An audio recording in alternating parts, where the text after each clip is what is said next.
Simpsons Index, an online spreadsheet that is also a podcast. This is the podcast. Coming to you out of the K-Tomb, this is the Simpsons Index, episode 142. And this is our 420 special. Woo, that number. Yeah. Far out, man. I am your host, Elliot Jay O'Neill, and joining me tonight is Danny Rosewell. Dan's not here, man. Oh, you gave it to him. Clare RR. Hi, Elliot. And Jordan Frost. Hey! It's coming in like a Kramer-esque type character. You really are the cook. Sliding. Get a door open sound effect inserted there. And then like the laughter audience, for 10 minutes. But no, this is not a sitcom. We are the Simpsons Index, the podcast which watches and reviews 3 episodes of The Simpsons at a time, but there's a twist. Each episode must come from a different decade. Now, it's our 420... Is that how you say it? 420, whatever. Special tonight, where we will have reviewed 420 episodes of The Simpsons at this point. Woo! Wow. That's a lot of episodes, Elliot. Wow. Yep. Yeah. And I keep missing the milestones of 200 and 300 episode review, but I was not going to miss this number. Not the most important number in the world. It's true. Apart from 42,069. Oh my goodness. That is a thing of beauty. I'm trying to think of how to work this. 420 is the happiest number. You know what I'm doing, guys. Somebody. Much better than 69. It's the hungriest number.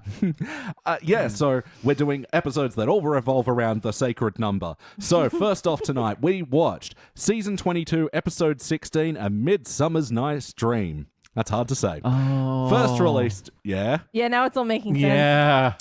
First released in March of 2011, it was directed by Stephen Dean Moore, written by Dan Castellaneta and Dad Blacusta. Oh, that happy couple. Mm-hmm. For those that don't know, the voice of Homer and his wife. In this episode, Homer sees a Cheech and Chong show, but Chong quits, and now Homer's the new Chong, and Skinner's the new Cheech.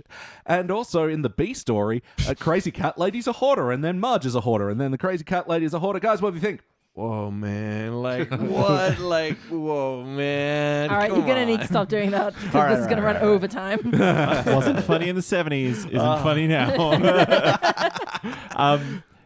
This episode I was saying as a joke before, but I think it did dilate the time space continuum a little because the first act took for fucking ever, and I'm like 2/3 of the way down my page, and I'm like, wait, Act 2 is just starting? What happened? Dude, it was like 3 hours long if it was a day. Yeah. I didn't hate it, actually. I didn't hate a lot of it. I had a lot of fun. Some of the jokes made us laugh out loud. Individually, I might add, never more than one at a time. That's an important metric there. Yeah. You were saying? No, but I mean, for the standards that I've come to expect for HD, this was actually quite enjoyable. And I think the celebrity guests did a good job. Yeah, I thought they incorporated them into the story well, yeah. I felt like, all right, so it started off and I was really just like enjoying the episode. I was like, damn, they got Dan Harmon back on board or whatever the metaphor is. Suddenly they can write again. Sure. And then Cheech Marin come in and it feels like it's one of many cutaway gags, like Family Guy or something. They're doing a cutaway gag, but then it just keeps going in the gag and it keeps going and doubling down and doubling down. And no, Cheech and Chong are actually still in the episode. It just kind of spiraled out from there. But it started out really captivating. Yeah, I think the first act was quite tight. And it was once they paired off, essentially, that it kind of got a little bit lost. But I think that was also to do with the fact that the B story didn't really kick in until quite late in the episode. Oh, man, so late. And so it made the end of it very messy. There was too much going on. Yeah. No, absolutely. Pacing flopped. They didn't balance the two sides at all. No, definitely not. Well, because especially at that point, now you're following 3 different story trails. Cheech and Homer, Skinner Yeah, and Chong, yeah. and then Marge and the crazy cat lady. Like, to be honest, I was thinking about this before because, I don't mind the plot line of Marge becoming a hoarder. That would work with me, but it was too rushed this time. Yeah. And they could have taken that out and actually done a little bit more with the Teach and Chong side of things. Yeah, totally. Because- Yeah, there was only like one little bit, really, wasn't there? Yeah, very little explanation, very little, like, I fun out of wasn't it. sure whether they were laughing with him or at him, even by the end. Like, it started out, he walks on stage and he's not funny, and they laugh at how shit he is. But, like, then he's not being anti-funny anymore. I thought they were kind of going to build to he's not absurdist because he's starting to enjoy comedy and he's cracking jokes. And I think they should have leaned into the absurdist comedy. I know, Like, right? Absolutely. Chong wanted to be, like, more Experimental, avant-garde and yeah. experimental. Totally. I They did don't- like half a second of it Yeah. when they walked out. And I think the whole selection of him picking Skinner, that dragged on way too long. I think they should have, Yeah. I don't know, maybe if we can start rewriting the episode already. Well, yeah, I just realized I don't have my question air here, and I'm most likely to forget it in this moment. But you know what? We'll press on and see how I go without It's it. probably going to be on your Twitter page or something. Oh my god, I do. Oh, there it is. Yeah. Yeah, I there have a we photo go. of the photo frame. Yeah. Just need to get that framed. Yes. Take a photo of it. So we'll start with you, Jordan. For better or worse, what stands out to you from this episode? This is going to be difficult because, as you'll find out throughout the thing, there are a lot of notes that I started and didn't finish. So I have no idea what I'm talking about. Use your brain, Jordan. Think, McFly. Brain's not here, man. Okay. The bit, I felt like it went really long, but maybe it was only 5 to 10 seconds, was the butt sniffing joke. With, Oh, yeah, and that they're was like, really "Oh, bad." This isn't like a record. This is live theater. You gotta like really inhale, man. And he's like wiggling his butt in I Homer's can like hear nose. it, but I don't feel it. Yeah, it was just. I felt like it just kept going and escalating. And becoming This more is- and more uncomfortable What with is it. what Yeah. is this? Yeah. What is his kink? I'm not shaming him. I'm like, what is But it that was about? the Is joke, it the wearing right? the dog masks and pretending to be dogs? Is it the butt sniffing itself? Man, there's just a lot of questions. Yeah, well, I don't actually know if this is a Cheech and Chong bit because, like, I have seen a couple of the movies, but much like your notes, I just generally didn't finish them. Like, Yeah. I feel like it's one joke for the entirety of the movie, right? It's yeah, like they they're high. have weed. Yeah, but Dave isn't there. Yeah, it's sort of like the Blues Brothers if they didn't have the mission in the Blues Brothers. Yeah. They're just fucking around. Yeah, I could see that. Claire, what stands out to you from this episode, for better or worse? Okay, even though I just shat all over the B story and said it was unnecessary, the joke that I really liked was after Marge has gone crazy and she's got all the hoarding stuff, and of course Homer has come to like confront her and help her out. He makes the joke, "Hey Marge, honey, you know how like low prices are sometimes insane? Well, people can be too." And I like that. That was a good line. It was a good little line. It was funny. It was the one good thing that came out of this story, but oh my god, it was so unnecessary. I And know. I think it was that we kind of just watched the same scene play out 3 times. Yeah. Yes. I think that as a plotline, Marge, trying to help out her neighbor and inadvertently becoming a hoarder herself, that's a good A line. Like, that's a Yeah. good A storyline. They should have given that its own episode and then had a bit of more build up of while she's throwing things away going, oh, well, maybe she should keep this. Or Yeah, that scene in the back of the truck where it was she's way just like, too rushed. Yeah. And Yeah. unnecessary. It wasn't something that she would want to keep Yeah. anyway. Like, it wasn't a It was Marge out of thing to keep. character. Yeah, she didn't really justify any of the things, whereas I figured Marge would. Like, oh, Lisa could use these pizza toppers for her dollhouse or some Yeah. shit. Oh, this pen. Oh, that'll be a fun gift for my Hawaiian friend, whatever it was. I don't know. Was it Honolulu Airlines? what they could have done. Doesn't matter. Wait. No, it was we're like not the rewriting Hilton it. No, in let's somewhere. rewrite it Oh, here. yeah. What they could have done was split it out over like 4 or 5 different trips, like crazy lady and her circle of crazy cat ladies, So there's like they do 5 houses and she slowly finds more and more things that she likes. yeah. Oh, I've got a good solution. So instead of like hiring someone to take the rubbish away, Marge says, "Oh, I'll take it down to the dump." And like for whatever And reason, she has it in her hand and she's looking at the pit and it's like hand, pit, pit. Yeah. Ooh, and it but- starts off in like the Simpsons garage. You know, it's like, it's okay, kids. I'm actually going to sort some of this because I think we really should recycle it instead of just throwing it all away. Yeah. And then it builds up to be this like mix with, you know, Lisa's being environmental, saying, Mom, we can't just throw all this in the tip. It has to be reused and stuff. So like it's all organic and it makes sense that she starts keeping way too much. Oh, and she can start using the word upcycling, a word that infuriates me way more than it should. It's just recycling, people. There is no difference between up and re. Oh, no, it's you put a bit of paint on it or some Kmart contact paper and that's like and upcycling. 3 words. Doesn't really matter what they say, but they got to be in running writing. Oh, Cheech yeah. and Chong. Good words. How about you, Danny? What stands out to you from this episode for better or worse? Oh, dude, the whole episode is one like standout of bits. It's just like bits. These things happen. So many things I want to talk about straight away. The one that really stuck out to me, the one that really, I've forgotten what the right way to say it is now. Stucken. That's it. Stained. Really stained my brain. Like stained without an E. been a while. Alt rock band. Was where Cheech had a good show with Homer, and so Cheech is like, "Hey Homer, you really deserve a reward if you know what I mean." And Homer's like, "Oh, you're gonna reward me yourself, are you?" And Cheech is like, "Yeah, baby." Then it cuts to this sort of like scene of Homer going into these throes of ecstasy and psychedelia. It's very Cheech and Chong movie. Like, It is very Cheech and Chong movie. Well, I say it looked like Fritz the cat. yeah, very caricature 70s Yeah. cartoony as well. I have But, to say the animation in that scene was really good. mwah. It was gorgeous. It was gorgeous. That's why it stood out to me, absolutely. But the whole time it was happening, I was going, like, it's so long. If this cuts to the joke being they don't want to do any drugs after all, they've just wasted like 30, 40, 50, 60 seconds of time. It was a long gag. And then Yeah. they cut to it being like, nope, Cheech isn't a stoner at all. He's just talking about normal things. Yeah, and then later in the episode, like, both him and Chong say they were very high, and I thought that was at odds with that. Anyway, getting into the nitpicking. I thought No, I think I'm with you, Elliot, Yeah, because they were both like eschewing marijuana. Seemingly, they were like, Yeah, no, yeah. it's just like It's just a movie, yeah. Yeah. You I was don't. never you don't actually a get- stoner.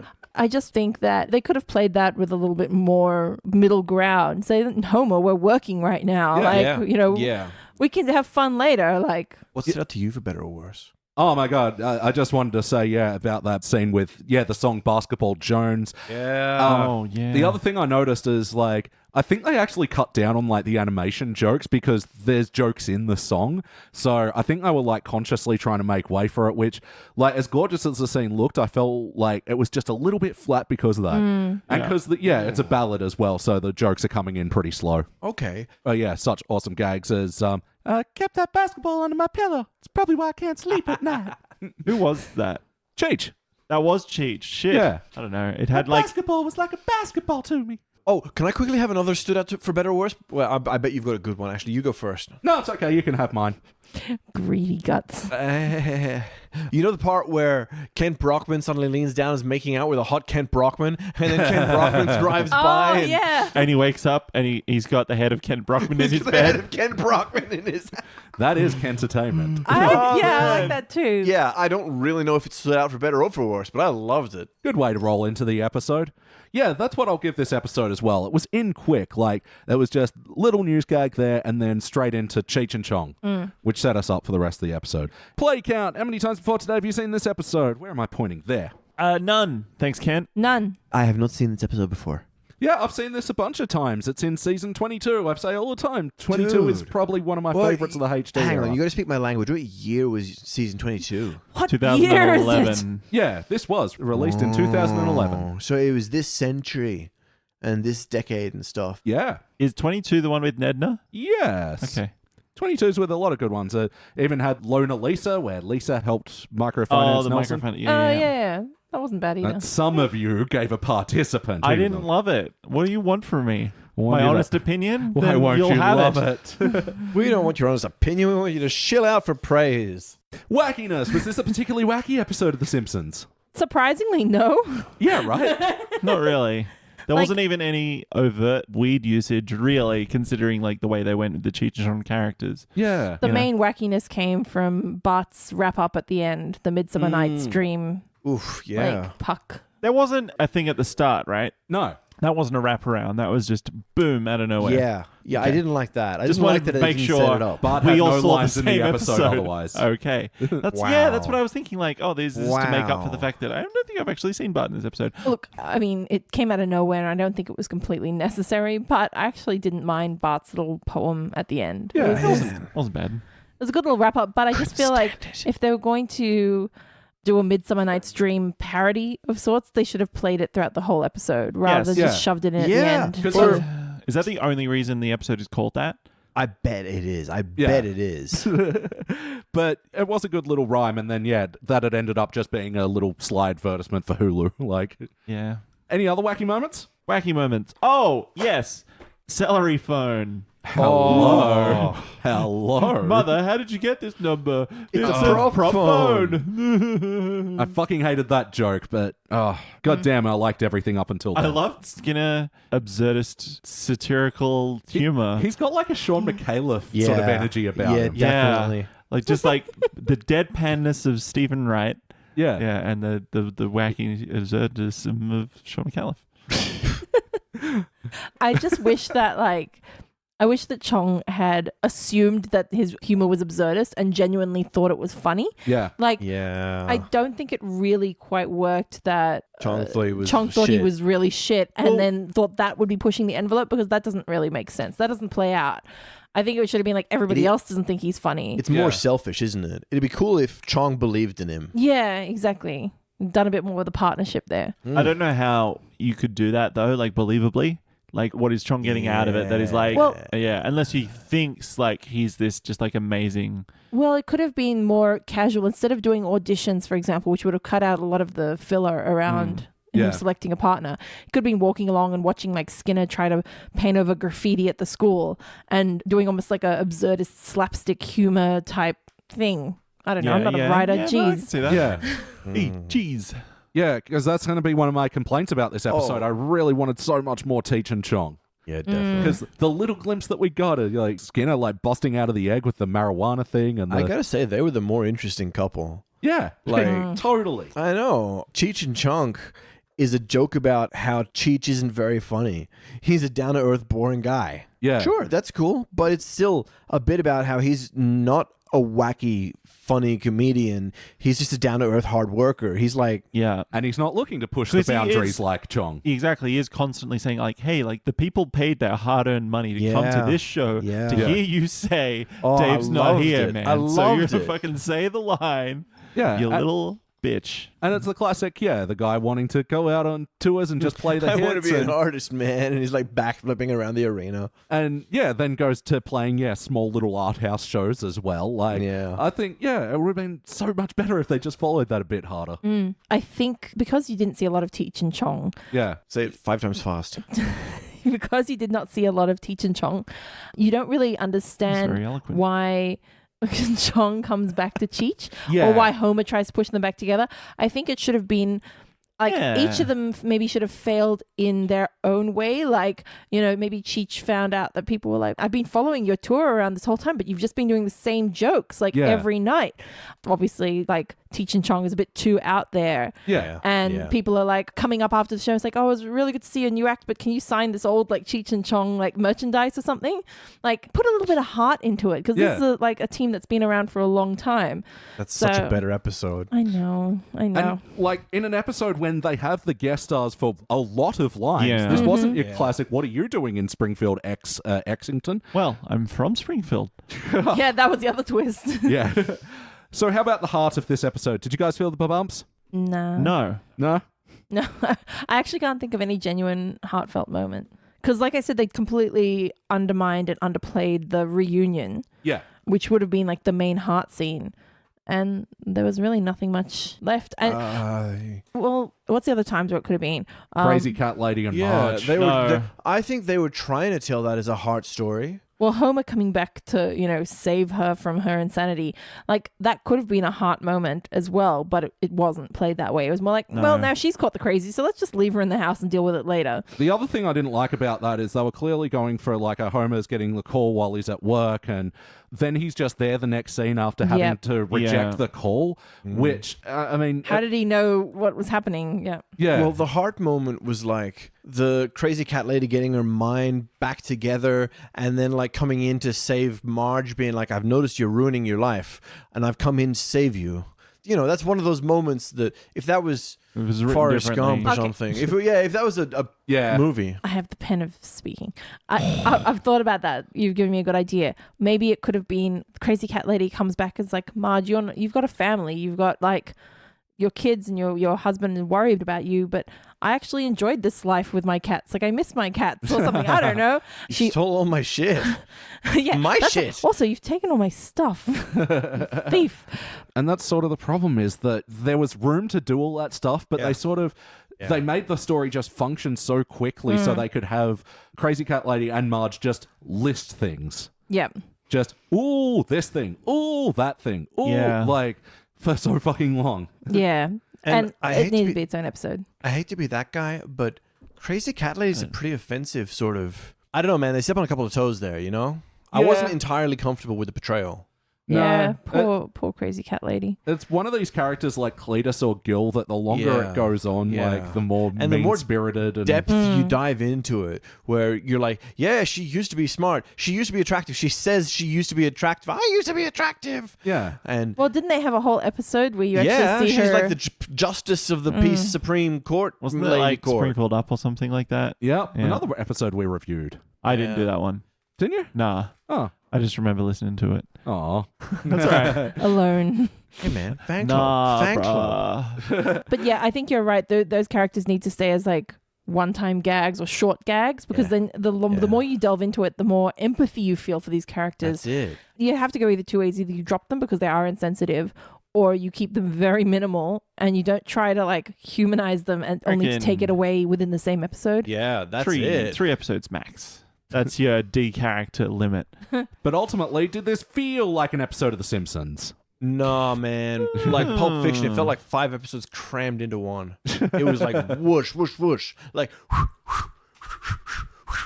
Okay, Owen Wilson, calm down. I was going to say monkey. No, that's... Yeah, okay. It was just slowed down. Lying Nimbus! Yeah. But no, I agree. This is pretty much an episode of Cheech and Chong that happened to star The Simpsons. Oh, yeah, that is true. Like, I feel like maybe they get more lines than some of the other characters. Definitely. Ooh, I've got another stood out to you for better or worse. Well, what stood out to you for better or worse? You know what I liked and then didn't like? Yes. No. Yes. Sorry. Said the wrong word. Chocolate. Yeah. You know the scene where Homer invites his kids up to the attic to check out all his old Stoner merchandise and shit? There's that sort of retro Spielberg feel for just 10 seconds. No, it wasn't great, but then he leans back and he's smoking a doob and they're like, but we don't have any weed. And he looks over and it says asbestos. Yeah. Oh, I didn't see what it said. All I saw was they're going to do well, then what did I do? Yeah. Well, what did I smoke? Asbestos. And, I mean, it's a shit joke. It's like, yeah, well, what did I smoke? I just leaned out and pulled a chunk out of the wall. But there were a lot of these taking the second bite jokes, which really sort of ruined them for me. Like even the one where Lisa and Marge were like, oh, it'll be like a reality show without the cameras. And Lisa's like, so reality. Yeah. And then it was Mo filming them and he makes a creepy joke. Yeah. Again, that's going to be my another Jordan Zander corner. Another Jordan Zander corner. Where the fuck do all those cameras come from? What is he filming on? What the hell? The bar is not doing that well that he can afford this setup. No, exactly. Can I just get through my other two really quickly? Sorry. Animal magic exists now because there's the bit where she does the Johnny Weissmuller like Tarzan roar. She does. And then all the cats come out of hiding. The Alleolations. Yes. I did not like the Tarzan bit. I'm sorry. Yeah, that was... Don't apologize. I hated it too. It exists, but there you go. And that's not what the Clamford Theatre looked like from the outside. Ooh. They show inside and there's like 2 tiers and everything. Yeah, it's like a proper indoor venue. Maybe they closed the top of the clam. Yeah, but then there wasn't enough chairs. There wasn't a second tier. Continuity issues. Wow. A stadium built just based on a play of And they made words. such a point of pointing it out. It was cute. An $8 million boondoggle, yeah. But yes or no, would you watch this one again? Ooh. Maybe. You know what? I'd watch this again, roll up a big fat doobie of asbestos. You Spark sound up like a- such a not stoner. I Right? know, Yes, right? my doob. Yes, I'd smoke it. I smoke it good. I will use my cigarette lighter to enjoy this fine substance. It's just such a weird thing to brag about. It's a very, thin line to walk before you Cheech and Chong, Because the people that do brag about it are the people that you don't want to fucking hang out with. Yeah. What's your fucking line about 420 Day itself? Oh, it wasn't mine, but I saw it on Twitter or something. It was like 420 is the day where people who smoke every day smoke. Yeah. Wonderful. Danny, what would you like to change? Fuck. I want both more and less of everything. Well Ain't that done. some shit? More blankets and less blankets. I'm afraid you're right. You know what I mean, though, right? course. Yeah, I know. There's not enough Tommy and Chommy's story. There's not enough Cheech and the Beach story, and there's definitely not enough Marge and something that rhymes with Marge story. Garge. Marge Large in charge. Marge in charge of our days, of our nights. Yeah, this was really cram-packed up to the gills, but I don't think this should have been one episode. I reckon this should have been a trilogy of episodes, man. Lord of the Rings style. No, what I mean is each one of these would have made a great episode. Oh, Okay. absolutely. I thought you meant the Go parody one. Oh, yeah, like Trilogy of Error. Trilogy of Error, that's the one. I thought you meant wow. 3 individual stories Yeah. that all... That'd Yeah. be cool too. How about you, Claire? What would you like to change? Well, I think I've basically gone over it over the course of this entire podcast. Very well. Very thoroughly. But look, Take notes. take out the B storyline, focus on Cheech and Chong, and add some more Cheech and Chong into you know what? the gaps. Wish I'd said the opposite of that. Opposite of what? I think I'm starting to like the Marge story more now. No, but I'm saying give it its own episode. Yeah. Like, give it its own episode, do a proper plot line, put some other B story so Bart has a few lines, but take it out of this episode. Take it out of this absolutely. And Jordan? I don't have anything good. So I was just going to say, I would like Teach and Chunk to team up at the end. Yes. And then do their own revival show. And then get booed off the stage and then driven out into the desert with pitchforks. Into exile for This all guy. their lives. This guy. You Oh said my you didn't God. have anything. No, but so I made up something stupid because, I just wanted to see what You that know, would be like. But Teach and Chunk having their own show at the end is perfect circle symmetry. That's how it should have ended. That's funny. But Chunk is an acceptable replacement. Yeah. Sign gag. Yes, that was a good sign gag, yeah. Yeah, because that's all I had. Yeah, remove Marge's story where what they had in that episode was just them listing things. It wasn't interesting or funny to watch. Whereas, we've been dissecting it. It could have been so much more. So, piss that off and, more Teach. This was a version of Skinner that I really liked. And it's a sin that it was done with not enough Skinner. Does My he do goodness. it aware that he's not funny? Is he trying to be funny or is he not trying to be? Is he writing a one-man show? Because he just has a trunk of all his props ready to go. I would watch it. That's it. I can buy it as something that he does to blow off a little steam, A little blow up scene. Steam. Steamed hams. Oh, Well. 420 special. Guest stars. So, of course, Richard Cheech Marin and Thomas Chong were playing themselves. And also, did you guess who the waste truck driver was? What? You'll never guess. Oh, Marcus Chong from The Matrix. I have no idea. That could be just anyone. No, I'm not good. Don't make me play this game. Anthony Hopkins. What? Yeah. Guaranteed if guy. you name any person, you'll get closer than these two. Idris Elba. Nope. It was Peter Gabriel. Wow. Yeah, man. Man. You know, Marcus Chong from The Matrix is Tommy Chong's son? Oh, really? Yeah. Is he the guy that played Tank or Dozer? Tank, the younger one. The one that survives. Yeah. Spoilers for a Whoa, 20-year-old The movie. Matrix. Oh, my God. Danny, do you have any other notes? Any other bits from the episode that you'd like to mention before we rank this thing? That is the best sample you've ever made. Any notes before we rank this Hey, thing? come on. No, I'm thinking. I'm not just sitting here. Well, you are. With a Oh, blank look on his you face, piece of- drooling.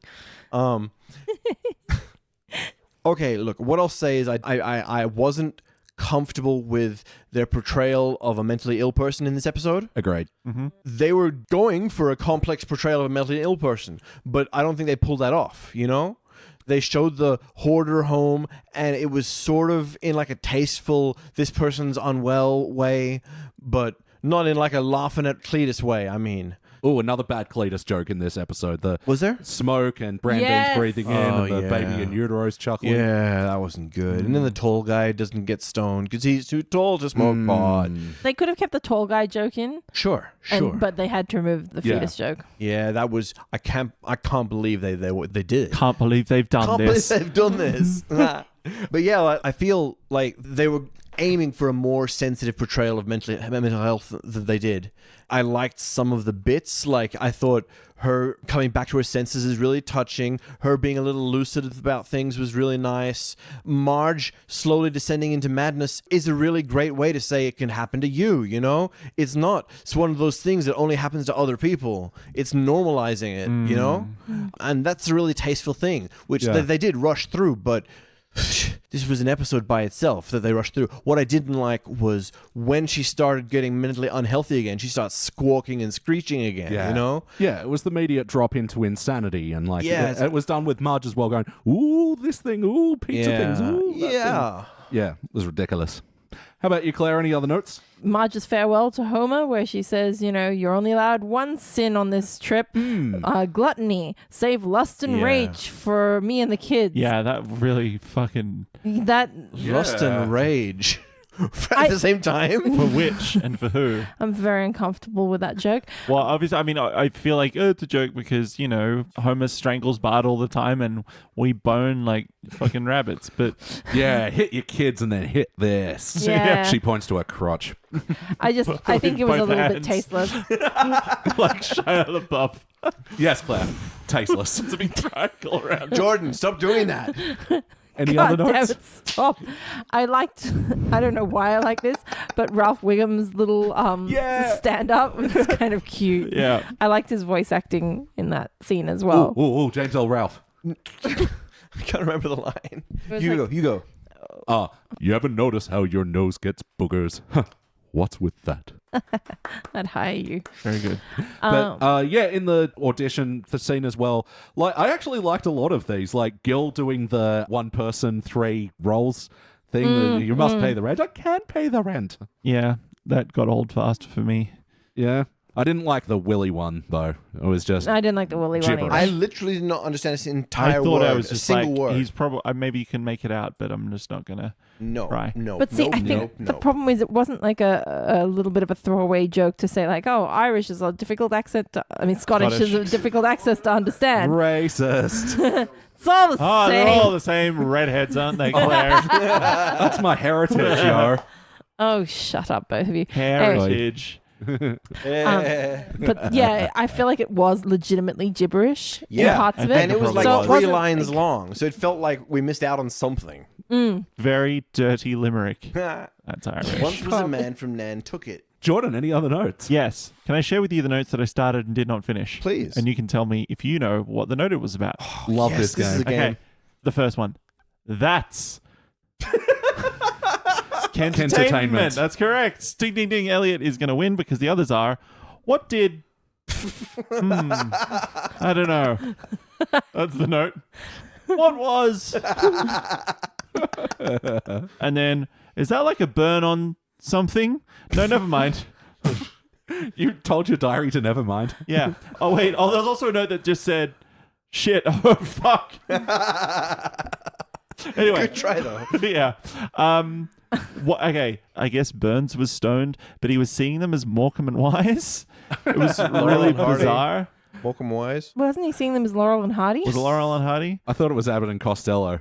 All right, so there's 2 black and white guys. They're comedians. They're British. One's tall and skinny, one's short and fat. Doesn't matter who they are. Milli Vanilli. That Brian. fucking lowrider Lauren. parody. I know we laughed at one point. I loved all of it. Okay, but I'm just like, Wait, what Stop. was that one? it was the. I am the Chong now. Yeah. Take a Oh. little look. Yeah, like I need to better stop shut singing up. because Chong is mad. Better shut Cheech is up. mad. Cheech is really mad. I think I should have gone with Chong. Yeah. So good.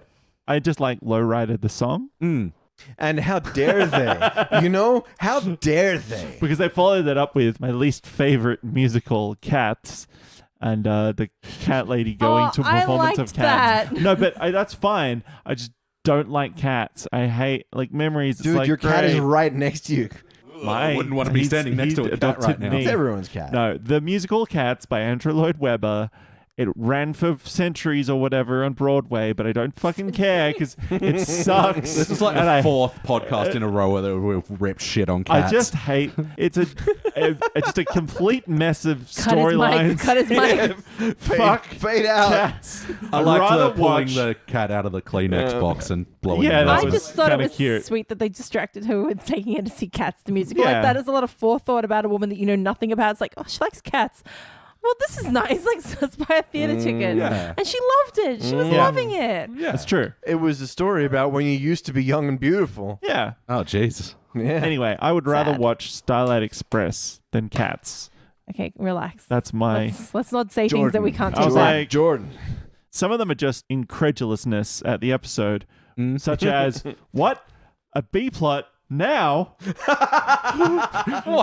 What is As this? you can see, That that should is be- like literally like 2/3 Oh my down my God. page. The quote on the movie poster, you know, that's the Amazon review. What? A B plot?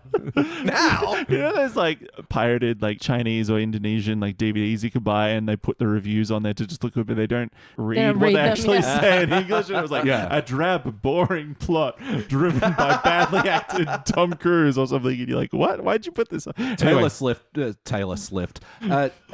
Sailor's Lift. So Taylor Swift recently, like on her social medias, put up a poster with like all the stubs of reviews for her latest album, Right. and one of them was seriously like amazing. Then you read the full review, amazingly bad. They do that though. They're allowed to just selectively edit. Yeah. And another one that was like, oh no, Marge is a hoarder now, written in a sarcastic lilt. Like, I love that you have a sarcastic lilt to your yeah, I handwriting. go It's called italics. italics. Yeah. Why? Stupid lyric, shit joke. I think it's time for my final note. Oh God, it's only Act 3 now. That's at the end. Look how far down that was. Oh, you were double spacing it by then. And the Dave's not here improv at the end. Oh, that Just sucked. shut the fuck up, Dan. You're not funny anymore. And now it's time for my final notes. Now it's time for his final notes. Elliot's final notes. Fuck me. There was another Wiggum and Lou thing which sucked. Confiscate the brownies. There's no pot in there. And there was a very self-referential joke of Bart going, they're falling back on the old bits. Ay caramba. Yep. Yes. All right, just to get Yep. some bad notes out of the way. Because I did like Homer's line, but I'm a drunk and that's reefer comedy. Two different animals. Yes, I like that too. Yeah. And when there was the Teach and Chong show, then it turned into a Skinner Chalmers little tiff, and Yeah. really, They just were really stressing like that he's already in a pairing yeah, that's right. Time to rank this thing. thing. On the Simpsons Index, we are using our 6-point scale, which starts down the bottom at failure. Maybe if the episode was just meh, you give a participant. But for the positive rankings, we go okay, bronze, good, silver, excellent, gold. But for the best of the very best, you give cubic zirconia. I'm going to go first. Let me show you how it's done. I said to the guys after we watched this, I think this is an episode that actually transcends our ranking scale because, like, there is just so much going on. But look, I'm going to give it a bronze because I think that's a good catch-all for it. I did enjoy a lot of this episode. I could have done without some things, but then again, you know, I also had a good time dissecting this one with you guys. Claire, your turn to go next. I'm also going with bronze. It just feels like a good, solid bronze. It's not, there's too many problems with it to rank it higher, but Yeah. it's not a bad episode. Yeah. And how about you, Jordan? What would you like to rank it? I'm struggling because I don't know whether I just didn't concentrate enough. Possible. It's just kind of, it slid through my mind and I'm just kind of like, oh, yeah, participant, whatever. I don't know if I like it enough to want to really watch it again. But again, I don't know if that's because I just... You're a fucking stoner. No. I ingested 72% of it. And Danny, finish us off. But I didn't. Well, I was just thinking, hey, Dan, what were you thinking about this episode? Well, I was just thinking about this one last thing. You just pause me? No. I swear. Oh, man. Show me the waveform, Elliot. There was one last thing that I was thinking where I was sort of thinking about how I like the Marsh storyline better, but at the same time I don't like it. So I was thinking how maybe I'd like to focus on that, but do it differently. And sort of there was this feeling at the end of the story where You realize we're ranking it this time. what? We're ranking We're right ranking. now. Oh shit. Okay. Go. Come on. Silver. Gold. Silver. I'm going silver. Really? Yeah. Oh, okay. So they should have done like a curse thing, like in The Exorcist thing, you know? She has to accept back the haunted gold, and suddenly she's a skeleton again. Not literally that, but you know what I mean. Like You're thinking of they Pirates of the actually Caribbean.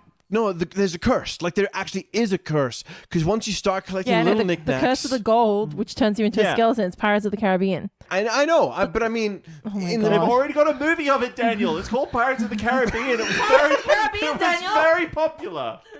No, it's where like she starts taking things from Yeah, the trash. like Jack Sparrow does in Pirates of the Caribbean, Curse of the Black Pearl. And overall, this episode will receive a bronze by split decision. Funnily enough, this panel has probably produced all the bronzes by the split decision. There was Dude, Where's My Ranch, where they go to the Dude Ranch. Lisa falls in Oh, love I with don't think I was there for that one. Dude, what? Yeah. Ranch? Dude, Where's My Ranch? Dude. Yeah, of course. And she gets like madly in love with the ranch dude. Yeah, that's it. Yeah. I didn't like that At the episode Dude from what I Ranch. remember. Dude ranch. A totally fun thing that Bart will never do again when the Simpsons go to Antarctica. Huh. Oh, that's all of them. Cool. There were a couple of silver Cool. participants in The Squirt and the Whale, where Lisa finds a whale that's beached itself and the whale fucking dies. It's really heart-wrenching. And Homer the Father. Oh, we reviewed that one together. Yes. Well, you actually just mentioned it before. Is it the one where he goes to Ethiopia? No. No? No, Gabon. And You got it mixed up. And before we move on to our Teens Era episode, we must ask, is that reputation justified? Is their reputation justified? Wait. Wait. Dan's been saving up for this. Let him have his moment. I know. He's not going to be able to do a 30 to 40 second song right now. Oh, shit. Sorry. Okay. We're going to talk about Ethiopia later. He's crying. No, I am. Maybe it was Bosnia. It's an episode where they eat in an Ethiopian restaurant. No. Sing the song, Dan. And they lick cane toads. Aha. Okay. When a bad episode has got you down and you're feeling dead inside. Wacky tropes, a dead-end plot, script writers that haven't tried. Oh, I started too high. Well, don't review the show till we find out what people think and watch paid critics selling out their pride. Find out, is that reputation justified? Where critics shower praise on a corpse that's dead for days, and happiness means finding out these critics lied. Find out, is that reputation justified? Da-da-da-da-da-da. Yay! Amazing. Thank you. Norm. Rowan Kaiser of the AV Club. The Kaiser Chief. Yes. He gave this episode a D. Whoa. Yeah, okay. This is like That's their fail. worse than fail. Oh. Wow. He said, I have no idea what The Simpsons was trying to do tonight. It relied almost entirely on guest stars and topical references, hoarding, along with a minor character who didn't really need fleshing out. That sounds like every show in existence. But what made it even worse, that it seemed to be designed as a tongue-in-cheek homage to Cheech and Chong's comedy, but it didn't seem to like them, and it didn't expect you to like them either. It just wanted to say, hey, these guest stars we have were really cool or famous or something once. You know what? I Not too far actually off. understand what he's saying there. Like, I did enjoy the episode, but the fact that they downplayed Cheech and Chong's whole thing of them Uber. being stoners, you know what I mean? Yeah. It's like they were trying to almost get away from that image. The fact that they were showing like the typical fan is Homer. Like, just do the Dave's not hip. Oh my God. They that's get the him on most favorite stage looking shit. smashed and yeah. And it seemed like they were kind of being like, see these guys? This is literally their show. Yeah. People pay money to see this. Aren't they stupid? And that's the Yeah. thing. That's how Cheech and Chong are turning $1 these days on these tours. Like, Yeah. it does seem to undermine them a bit, hey? All right, well, that does it for our HD era episode. And now we are going to the teens era, where we are reviewing the 420th episode of The Simpsons. And just a fate of the numbers, this happens to be our 420th episode review. Ooh, spooky. Incredible. We are going to review all about Lisa. We'll be back.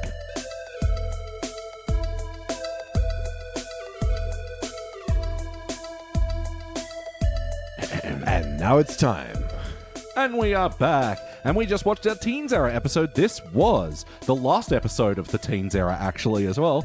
Season 19, episode 20, all about Lisa.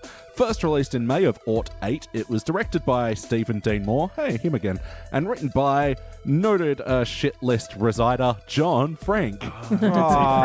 He makes you laugh, he makes you think. Not this time. He makes you desperately drink. In this episode, Lisa becomes Krusty's assistant and then usurps his role as the entertainer clown person. And in the B story, Bart and Homer get into collecting coins. Hey, what do we think? I think they've already done this episode, but better. Yeah, when Bart becomes Krusty's Yeah. assistant. And then usurps, well, not usurps entirely, but takes over the spot on the show and becomes really popular.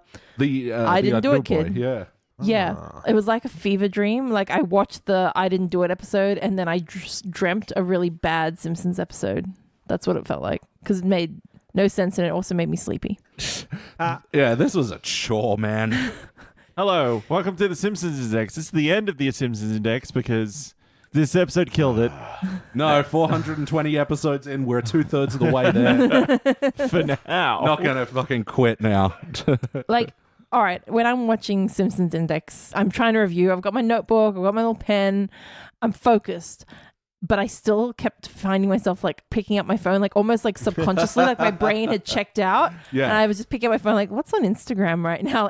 No, refocus. You have to watch this episode. You have to know what's going on. Yeah. It was really a struggle. Like, I was so bored. All right, let's hook into this good old questionnaire that I definitely have up on my phone right now and did not forget at all to not have it up on my phone. Danny, for better or worse, what's something that stands out to you? I think the thing that really stands out to me is a fucking month-long subscription to the Sideshow Mel voiceover service. Man, that voice, that like knockoff Frasier thing was growing tired for me by the end of the episode. Well, there was no value to his narration. It's I don't think- Shakespearean prose. But I don't understand why it was a show that was being narrated. It was almost like they were trying to do one of those like fake documentaries, but they didn't commit. Yeah, like they had a special ending saved up for it. What it felt like at parts, especially the freeze frame of Krusty crying when, you know, he realizes Lisa's taking over his show. Yep. It felt like, what's that good episode where it's like Inside the Simpsons or... Behind the Laughter? Behind the Laughter, yeah. Yeah, It was yeah. like that, but a really shit version of it. Wasn't it just? Well, they didn't do anything with it, you know? No, and it was only the narration that was actually done in that style. But And then they catch up to the narration and they keep going in the present. Yeah. Well, I guess they planted the seed of Mel to do that whole thing. Don't fall victim to all these people. But surely it's not the fault of acting, it's the fault of Krusty. also, that was weak sauce. Yeah. Oh, dude. Here they are all in the Hall of Fame. Now they're not famous because they said yes to cheap parts or... I mean, they were doing local television anyway. What shit sort of message are they saying?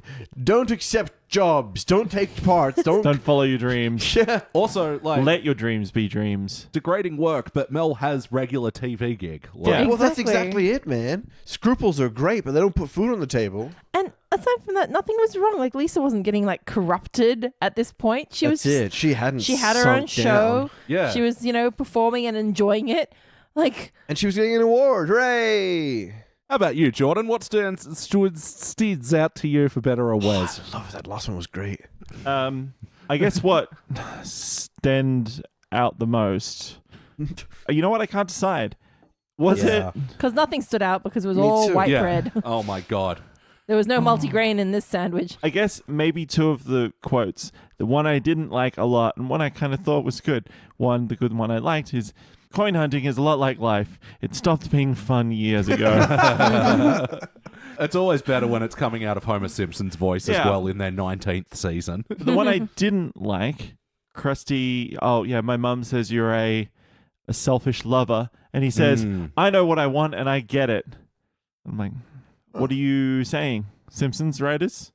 What are you saying by putting this in the episode? Answer us, damn it. What's your message? I mean, couldn't it have at least been like, because obviously, like, Nelson's mom slept with him to get Nelson the part. Couldn't it have been like, hey, your mom got what she wanted? Like, still gross, but not as rapey. Yeah, You know what I a little mean? bit. It just have a little. It's just, they should have just left it out. Let's be Yeah. There's a bad implication with, an 8-year-old saying, my mother talked to me and said you are our selfish lover. Yeah. There is a lot of bad. I mean, I feel like Nelson's family is often played in a very uncomfortable way. Although, is Nelson 8 as well? Oh, actually, yeah, I think he got held back at least once or twice. Okay. Still young. Oh, wait, no, he would have been 10 even then. I thought maybe that he was like in the same year as like Jimbo and the other guys, maybe at one point, and then he got held back and they kept going. Yeah, it's never really explained what grade they're in either. Yeah, that's fine. Just to round out that point, like the whole Nelson part of the episode was like, it went by so quickly that I don't even know why they included it. That's just what I was saving up. Why is he Giving there him for the 2 part. beats Yeah. True. and gone? Yeah. Well, because they needed Krusty to see Lisa as like, you're trying to vouch for your brother, but you're the organized one. You should definitely be my intern, blah, blah, blah. Then hire her out of the auditions. He's auditioning, she's doing his schedule or something. No, it was clumsily written. Yeah. So how about you, Claire? What stands out to you for better or worse from this episode? Okay, well, let's talk about the Drew Carey, cameo. Hey, the one guest star for the episode. Yeah. I don't really know what to make of this part. It wasn't bad, but the jokes were like, it was like a roast, but it was just sad. I didn't feel like laughing at any of the jokes. I just felt sad. And I couldn't tell whether he was backing down or not. It's just, I don't know. How do we feel? How do we feel about this? Yeah, I didn't have any love for it. Also, that it was kind of just leading to him doing the Crosketeers reboot thing didn't make a lot of sense in the context, I don't think, but... Especially because he said, I'm looking for another Crosketeers in like... As if there was some already. I've always had 6, one's dropped out. Yeah, I don't know, like the whole gala event surrounding it, it was just... Yeah. I don't know what function it was meant to serve. Yeah. Like, here's our Elvira character, and here's Gabbo again for no reason. Who's tapping their feet? Me. Sorry. Stop it. I got restless leg syndrome. I think we all feel really both bored and restless from this because it feels so... I can't actually tell you what the fuck happened in this or what the point of anything was. It was all so bland that the B story of coin collecting, which was repeatedly pointed out to be one of the most boring hobbies you could do, was more interesting than the main plot line to me. Yeah. And it's bad I've said this in a couple of other episodes where they've done the same mistake, but it's bad writing to make a joke about how boring your storyline is. Yeah. I told you, they do it a lot. It's a cry for help. They need help. They're so tired.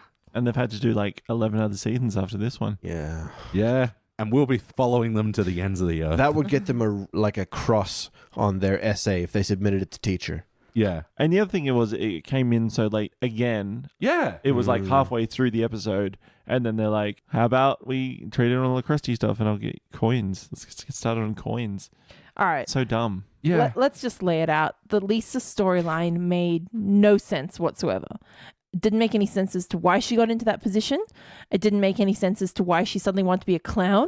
And it didn't make any sense as to why Mel wanted to convince her that it was a bad idea for her to continue being an entertainer. Yep. And they tried to play it as like she was being corrupted by, just doing anything for laughs. Like she was losing her morality. She starts acting like she's getting a drug hit when the audience laughs. She doesn't go off stage, just 5 encores. It's weird though, because there was nothing really that bad about what she was doing. No. She was just enjoying her 2 minutes. She did manipulate Krusty. Yeah, she did she rigged the tryout or whatever. But there was no I didn't understand, or I don't feel like it was fully explained enough as to why she suddenly got it into her head that not only do I have to be on stage, but I have to be on stage and usurp Krusty entirely.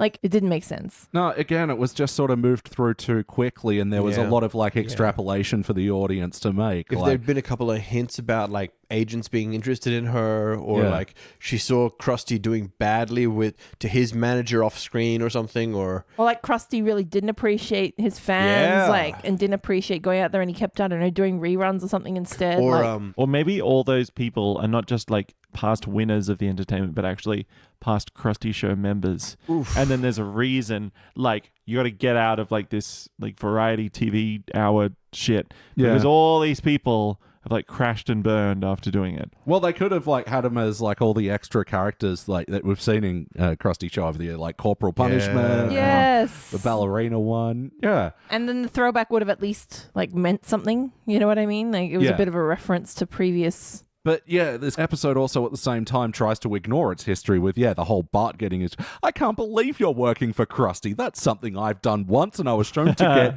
over it thoroughly quickly after becoming famous, just like you did, Lisa. And yeah, that's what stands out to me is like the Bart story was just like trying to get rid of him, and it was just so boring. Like it So was boring. What was the coin collecting montage where they that's basically what I wanted to say. That was beautiful to me. That one scene was beautiful. It was undeserved in a shit episode. Was it really that good? Like in they're in terms a of- fake toll booth. Oh man, it's such a trope of a buddy comedy sort of like bonding thing. It could have been a Wonder Years episode. Well, look, I think the Bart Homer pairing in this instance was a much better choice than Lisa Krusty. yeah.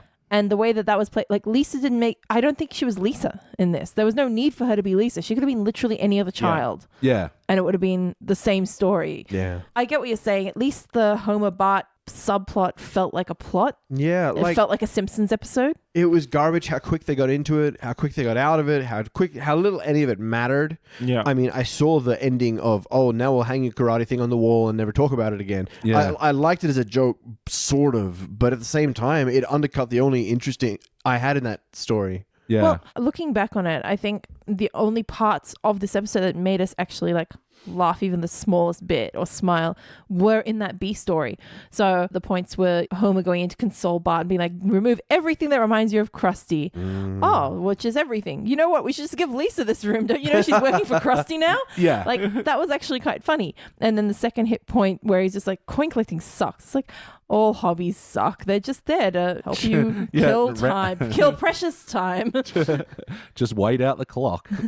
And then like the final hit, which was, just like life, it stopped having fun a long time ago or something. Yeah. Like Savage. they were 3 throwaway line gags that were actually funny. And in such a short little B story, that gained a lot more laughs than the main plot. Yeah. I didn't really care much for the escalation, though, with the Kissing Lincoln's penny and the auction house. There just wasn't a lot there for me to latch onto personally. And the whole fucking, do you have change for a nickel ending? Oh, fuck me. That's I know. It's such it's cheap. It's so cheap. Yeah.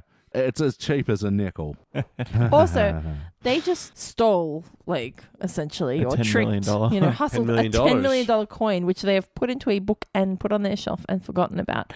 Like, wouldn't you? Yeah. Why wouldn't you talk sell about that all the time? Yeah. Why wouldn't you trade it back in to the Android dungeon Yeah. for some of your stuff back? There's a story. That is setting the bar really low for a $10 million coin.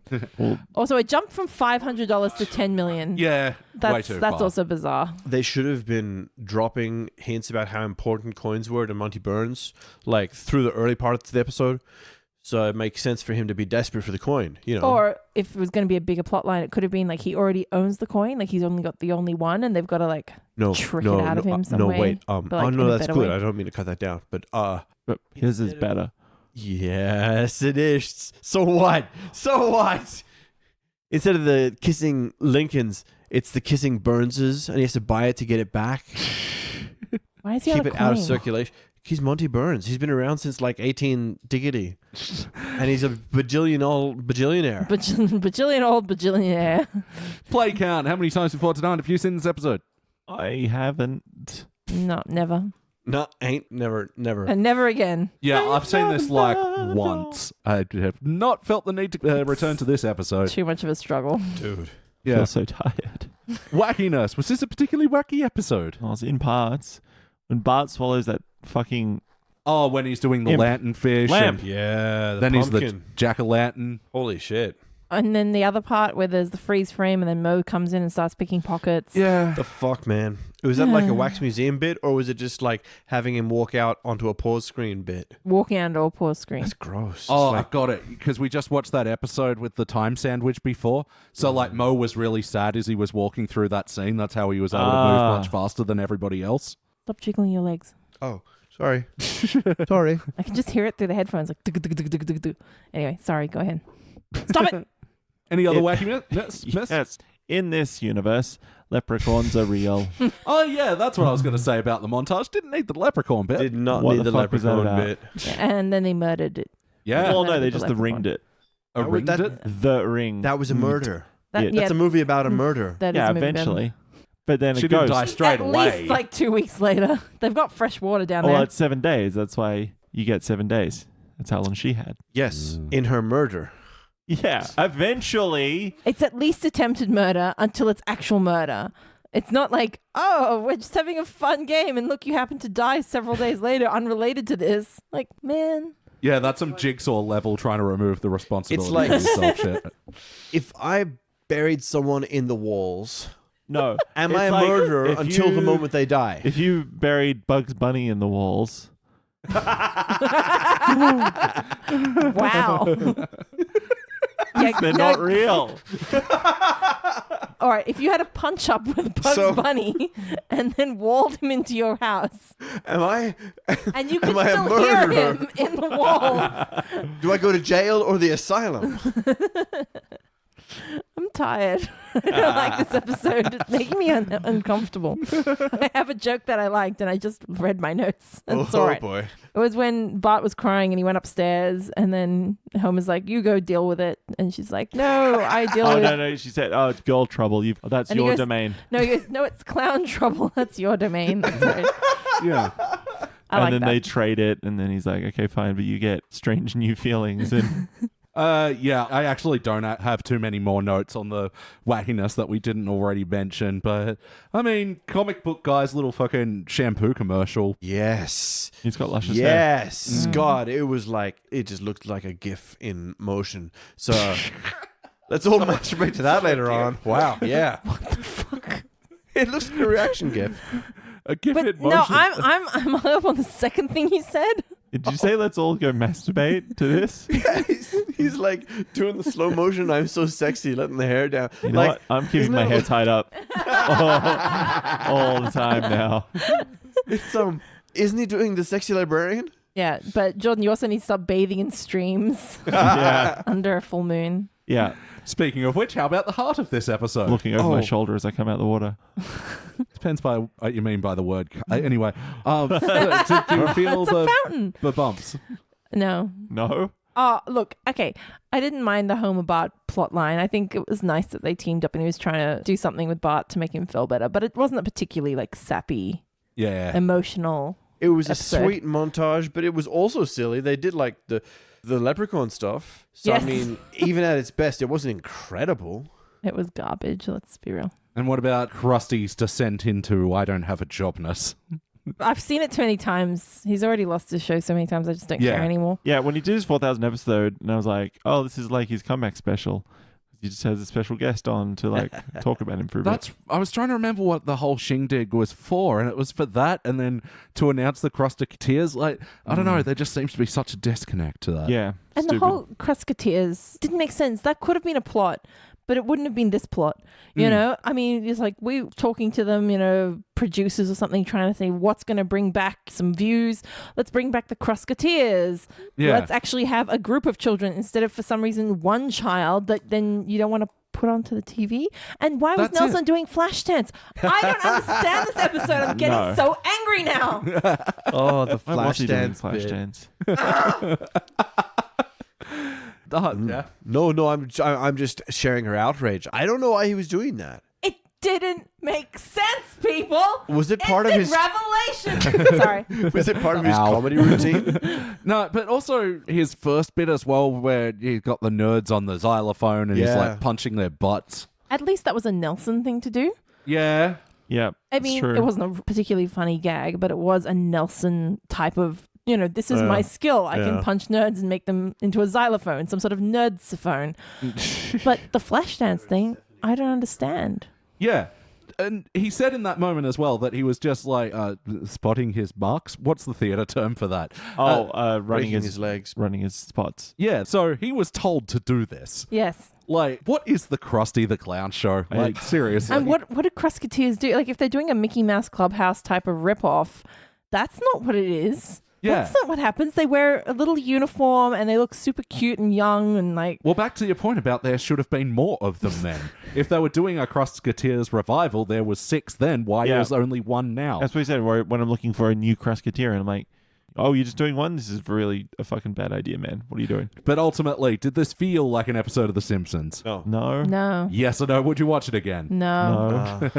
Sorry, I breezed past the integrity question, but I don't know. It's not like there were any major character breaks, but It was awful. There's no A character Simpsons arcs. episode, a Simpsons episode should be kind of captivating at least. wow, scathing. Oh, it just like it didn't really matter if I wasn't watching the whole time because I got the gist. I got what they were trying to do. Yeah. Well, let me ask you, Jordan. If you were to improve this episode, what would you do? WWJD, what would Jordan do? Send back the spec script. Yowza. Just be like, we've done it. New ideas, bro. It's 2008. 8. So we've just had the GFC. People are fucking starving to death out there. They're losing their homes. You got to make them laugh. You give me this garbage, you never Wow. work in this town again. I like it. How about you, Claire? What would you like to change? Yeah, it's pretty rubbish from the ground up. I feel like if we have to work with what the bones of this episode was, then it would have to be, Krusty maybe trying to revitalize his show, get kids more interested by doing Crusketeer auditions. And then I really don't know where you go with it, though. Maybe I you could really hire a don't know. bunch of them, It would That's have it, to be a you'd need bunch to of hire kids. 6. and then you have to make them all work together, and they've got conflicting personalities. And I don't know. I'm getting flashes to like Even et Niage, like the boy band thing. Yeah. But I feel like it could have gone in a more interesting direction. I think Lisa, I don't feel like she has that much to do with Krusty. She's always just been there as a support to Bart.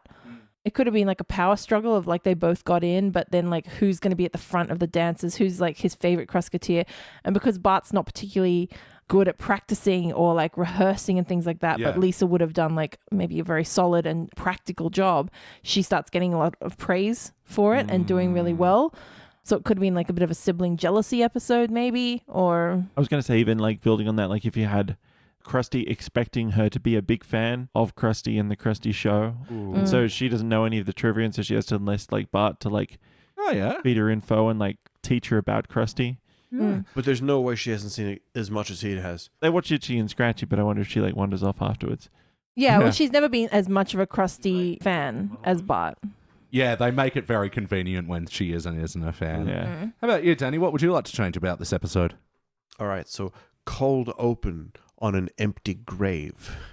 The Simpsons is dead. All of the Simpsons. I think I'd lean into the Bart and Homer story. Oh, yeah. I don't know. I thought it was a nice idea to have them try to bond over a new like hobby. They haven't done a hobby thing for a while, like a learning a bike ride or a baseball one or a basketball one or whatever. It could have easily been a really sweet experience, and it was, except it wasn't. But I feel like when Bart takes up essentially a boring hobby, it's because he's unable to do anything else. You know what I mean? Getting tricked into ballet. That could have been the Beeline story, but then I think he would have needed maybe Milhouse and like all his friends to get into the Crusketeers. And then he's isolated. Great. Like when he broke his leg and he couldn't go into the pool, that's when he got into playwriting and... Milhouse gets to be a radioactive boy. Exactly. So he needs his support network removed, whereas Lisa is... I don't know, I felt like his whole jealousy about her taking over that position just got left to the wayside as well. Disappeared straight away. Yeah. And as for what I'd change, look, Claire, raising up the whole thing about the 6 Crusketeers and why only one was chosen, like, has gotten me thinking. Maybe it should have been, more of the kids involved. But, Lisa does still take up that internee side role thing. And like the kid's manager or something. Exactly. And, tension between Lisa and kids, that's fine. And then, she can still get the talent bug. And maybe she does start getting more spots on the TV show than the rest of the kids. And they're like, oh, well, you're the manager, so you're working this to your favor. Bit of suspicion there. Tension. And yeah, that's it. Yeah, that's good. All right. Oh, musical moments. Yeah, that montage was set to that whistling song that I don't know what called. Whistle while you work. No. I No. think so. Heather Graham whistles it in Scrubs as well. And there used to be that ad for Sanctuary Cove. I always get it confused with the Kill Bill one. Ooh, that's very different.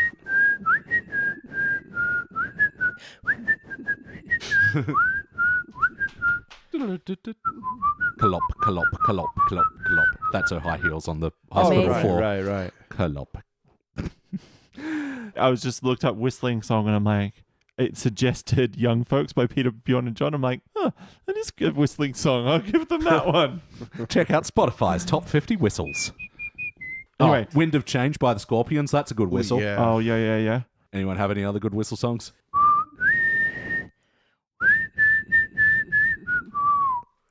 New one.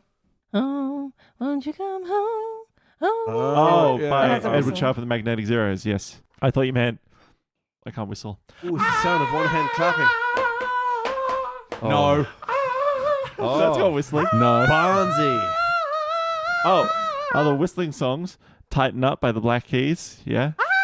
Yeah. And Patience. Guns N' Roses. Oh, of course.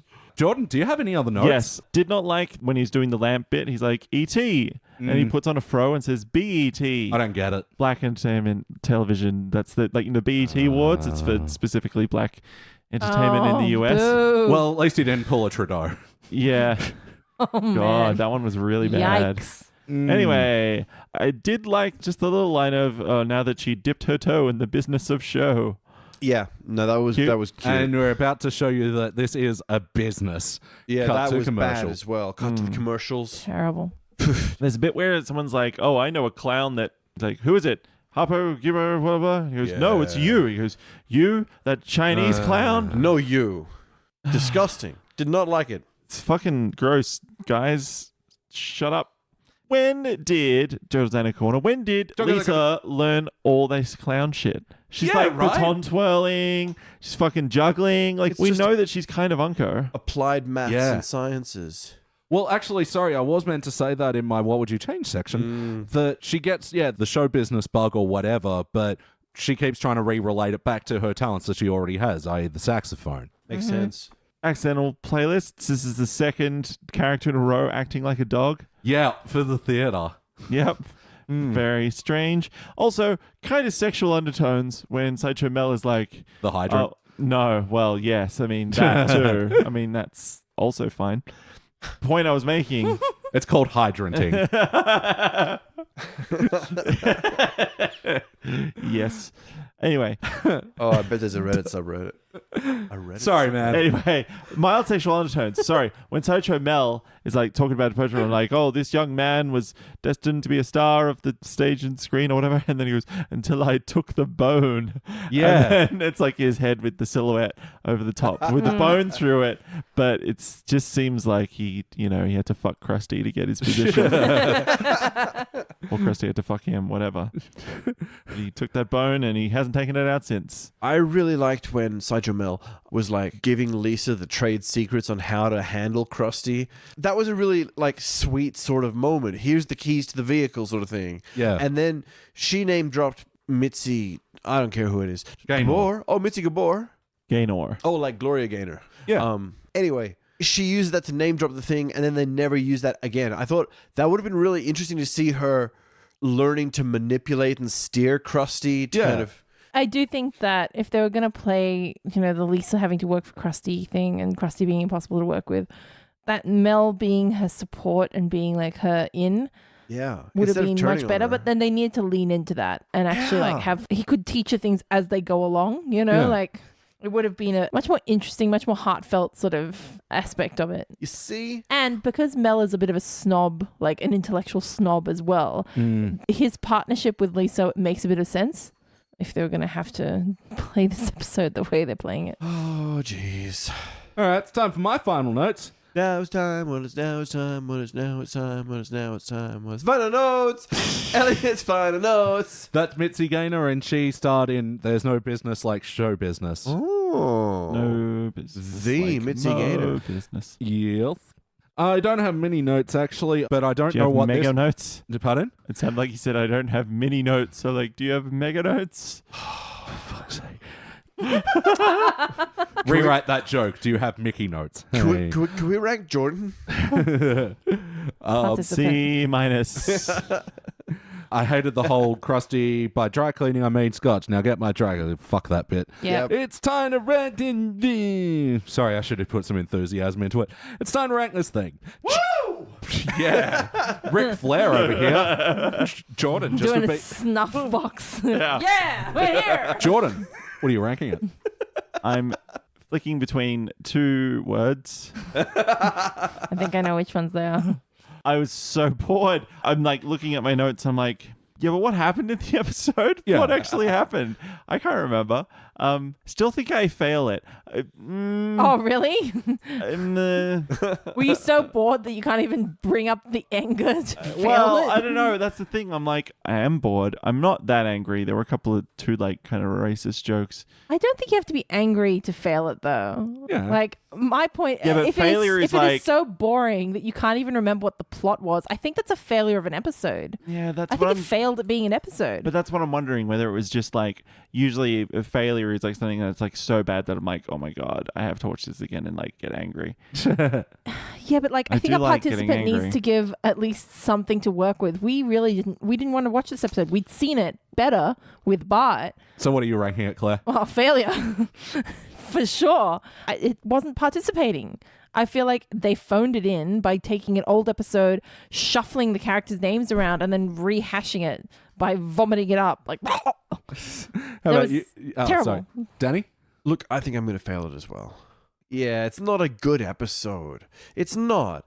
It made a bid for it with the B storyline, but I liked one montage out of the entire episode. That's like, I liked what it could have been. Not the whole episode, just that montage. I like what that montage could have been. Yeah. And so were you ranking it failure, Jordan, or? Yes, failure. It's just it was bad. Yep. The episode bad. Oh, man. Don't like episode. I think you guys might talk me down. Look, I wrote a little P in my journal there. Ooh. And you might have to test it. Hey. Hey. Am I going to change it to an F? Don't let Jordan convince you. No, I Let think Daniel you guys convince are. you. Like, yeah, it wasn't a fun failure, but it was still so It's joyless. aggravating. I think it was almost worse than the angry failures. You know, like when Yeah. we're not mad, we're just disappointed. Like it was like... No, fuck it. You guys have talked me down. Unanimous Yay. failure. We are giving this episode the Index Finger. And this will be the fourth episode from season 19 to receive the finger. It will be Wow. joining the return of Sideshow Bob and Cecil in Funeral for a Fiend. yeah. That 90s show, which David James Young was very upset by. Oh, that one, yeah. And also Papa Don't Leech when Oh, yes. Lurleen Lumpkin's dad Yes. comes to town. Yeah. And he Yeah. tries to murders his dad in cold blood. That's right. It is a very harrowing You got to scene. watch it to see just like him strangle his father to death. It's Wow. great. But before we move on to our classic era, which we so sorely need, Yes, please. Thank God. we must ask if that reputation is justified. When it's time to, you guys have to say review, okay? Who watches HD episodes? Who could be bothered watching those? Review. Thank you. Who knows if our opinion's right? Is that reputation justified? Review. Who drives pro-level critics mad? Who makes the feather touch look bad? Review. Who watches garbage late at night? Is that reputation justified? Review. Ah. I really like the vest. Robert Canning of IGN. Oh, Robert the Feather Touch Canning. you just took him down in your song. He gave this episode 5.8 out of 10. Failure. Straight failure from Rob. The episode lacked the normal spark and was an average season finale. Criticized the premise of the main plot for being identical to that of Bart Gets Famous. Can Yes. I just say to Rob, Mm. if he says that is just your average season closer, was it? Or It was an average season finale. Oh, it was an average season finale. Wow. That means half of the episodes have to be worse than this one, Rob. That's what an average means. Or a median. But you should be giving 5.8 and above to only half. You moron. Jordan's in a corner. Statistics corner. Do you know how scales work? All right, guys, let's go to season 4, episode 20, continuing this 420 train, and we will take that train to the station of snakes. We're going to watch Whacking Day. I don't want to go to the station of snakes. I love the sexy slither of a snake. Love the sexy slither of that segue. Ooh.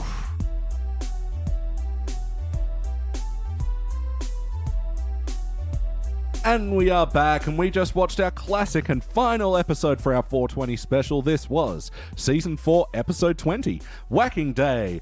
First released in, I didn't write it down, directed by Jeff Lynch, written by John Swartzwelder. Nice. In this episode, come on, it's fucking Whacking Day. You know this, guys. What do we think? What didn't we think? This one had a couple of bits that, oh man, I've seen them on Hallmark cards. I've seen them on T-shirts. I've seen them on GIFs. I've seen them on memes, but I've seen them referenced in other shows. April of 1993, yes? Oh, yeah. None of us were even alive back then. Wow. No, what he means is we hadn't self-actualized yet. So we weren't What? we were living, but we weren't alive. Until we saw this episode. Mm. Yeah, it is a good episode. I like to think of this one as a very pretty house of cards, though. That once you start looking at its structural integrity, it begins to fall apart. But my God, is it pretty, and it's funny, and it's wonderful. Let's hook into some moments of this episode, starting with you, Jordan. What stands out to you for better or worse? Okay. The thing I think it was, I know this episode was Whacking Day, but the first 5 minutes is this completely different, hilarious premise. And I'm like, wait, did we put in the wrong disc? Yeah. And get the wrong episode? Because I'm like, how does this lead into Whacking Day? And that's what I was trying to figure out for the first, Well, here's the 5 minutes. question, right? Which is the B plot? Is it Whacking Day as the B plot, and then Bart being expelled as the A plot? Because technically that's what's introduced first. Yeah, and actually Whacking Day isn't even, brought up until the start of the second act. Mm-hmm. Interesting. And we've been complaining about all these episodes that take up until the second act to introduce their B plot. That's a solid point. Interesting. I think it doesn't resolve, though. There's no conclusion to that script, really. What script? which to one? the Bart and his teacher line, really. No. Yeah. He You've gets to shown go back acquired learning. so I'll take you back to school. Just because you forgot about it doesn't mean it's No, bad. it feels like and they all live happily ever after. It is a cop-out, but they do address the whole, oh my God, we forgot about Dolph, Jimbo, and Kearney in the basement as well. All right, fair enough. What if they're dead, sir? Then we'll ride these bicycles to Mexico. That's what this note means. Mexican mountain bikes. But see, look, basically it proves that we've got a high tolerance for late starting plot lines as long as what we're being shown actually does tie into the rest of the show, and it does. No, absolutely. But yeah, how about you, Claire? What stands out to you for better or worse? Ooh, okay. Things that I'd forgotten about. So Marge being a super cute mum teacher, just being so totally charmed by it. And I mean, they were very, very lovely to Bart considering he got expelled. There was no rage about it. They tried to get him to another school. It was a religious school. Didn't work out. She just hadn't even left the campus before he got chased off the grounds, being, saying that he might change form. But that's, for a very innocuous joke, really. Yeah, well, Fart we humor. don't know what else happened after that. I that's feel like it true. only escalated from there. That's not the school that Rod and Todd go to, right? It might be. Ooh. No, because it's been shown that Rod and Todd don't go to Springfield Elementary. Yeah, I guess, it makes sense. I just sort of assumed you'd seen it somewhere. I Now thought that I we look had back, seen no. it because they do go to it at some point, don't they? But they show it with a classroom with desks, whereas this was a weird church house with pews, so Yeah. maybe not. Oh, God, imagine doing schooling in pews. Pews the worst. PU. But yeah, where she was just Bart's lying on the couch in his PJs, just Yeah. mocking Lisa having to go to school. Oh, I guess I have to make the best of a bad situation. Yeah. And Marge comes get dressed for school. I expect you to be in your seat by the time the bell rings. I bought a bell. Oh, she's so excited. adorable. The And she's- little giggles that she gives. Yeah. And writing on the board hi, I'm Mrs. Simpson. Oh, she takes her time with it, I'm doesn't your she? new teacher, Mrs. Simpson. But it also shows that little bit of like Bart loves his mum. Yeah. You know? Yeah. He doesn't want to make her feel bad. He gives Yeah, that he little puts like up with it, doesn't he? sad little laugh like oh. And I felt so bad for her where it was like, I think I'll unplug that. Yeah, Marge becoming Bart's teacher playlist, right? This happens in the PTA disbands as well. And Good one. you know what? Like, she gets it. And it's another thing that proves when, like, Bart's not stupid. Yeah. You know, he's just doesn't He learn read that well book pretty quickly. in that environment. In a school environment where he's got all these peers and distractions. I think also the fact is Marge has never given up on Bart Yeah. as Yeah. well. She Getting went it straight out and opened a school. basically, but also she teaches him in a way that he understands. She gets her son. You know, Yeah. She's like, oh, it's a book about a boy that goes to war. He gets his hand mangled. Oh, great! Like, Why didn't you this is why say I that want from to the read it. start? Yeah. Yeah. Should be called Johnny Mutilated. And then he does stay up and read it. That's it. She gave him the old bait and switch. You know, promise of violence, but then Delivery of violence. violence. It's really more of a bait and bait. Well, yeah, but it But also there's got a him story. reading. There's a plot. Yeah. There are morals. How about you, Danny? What stands out to you for better or worse? I'm going to do two short ones. One is the evil Homer bit is Yes! forever ingrained in my memory. Yeah. It's Well, like the dancing baby from Ally McBeal. because of Mugen, right?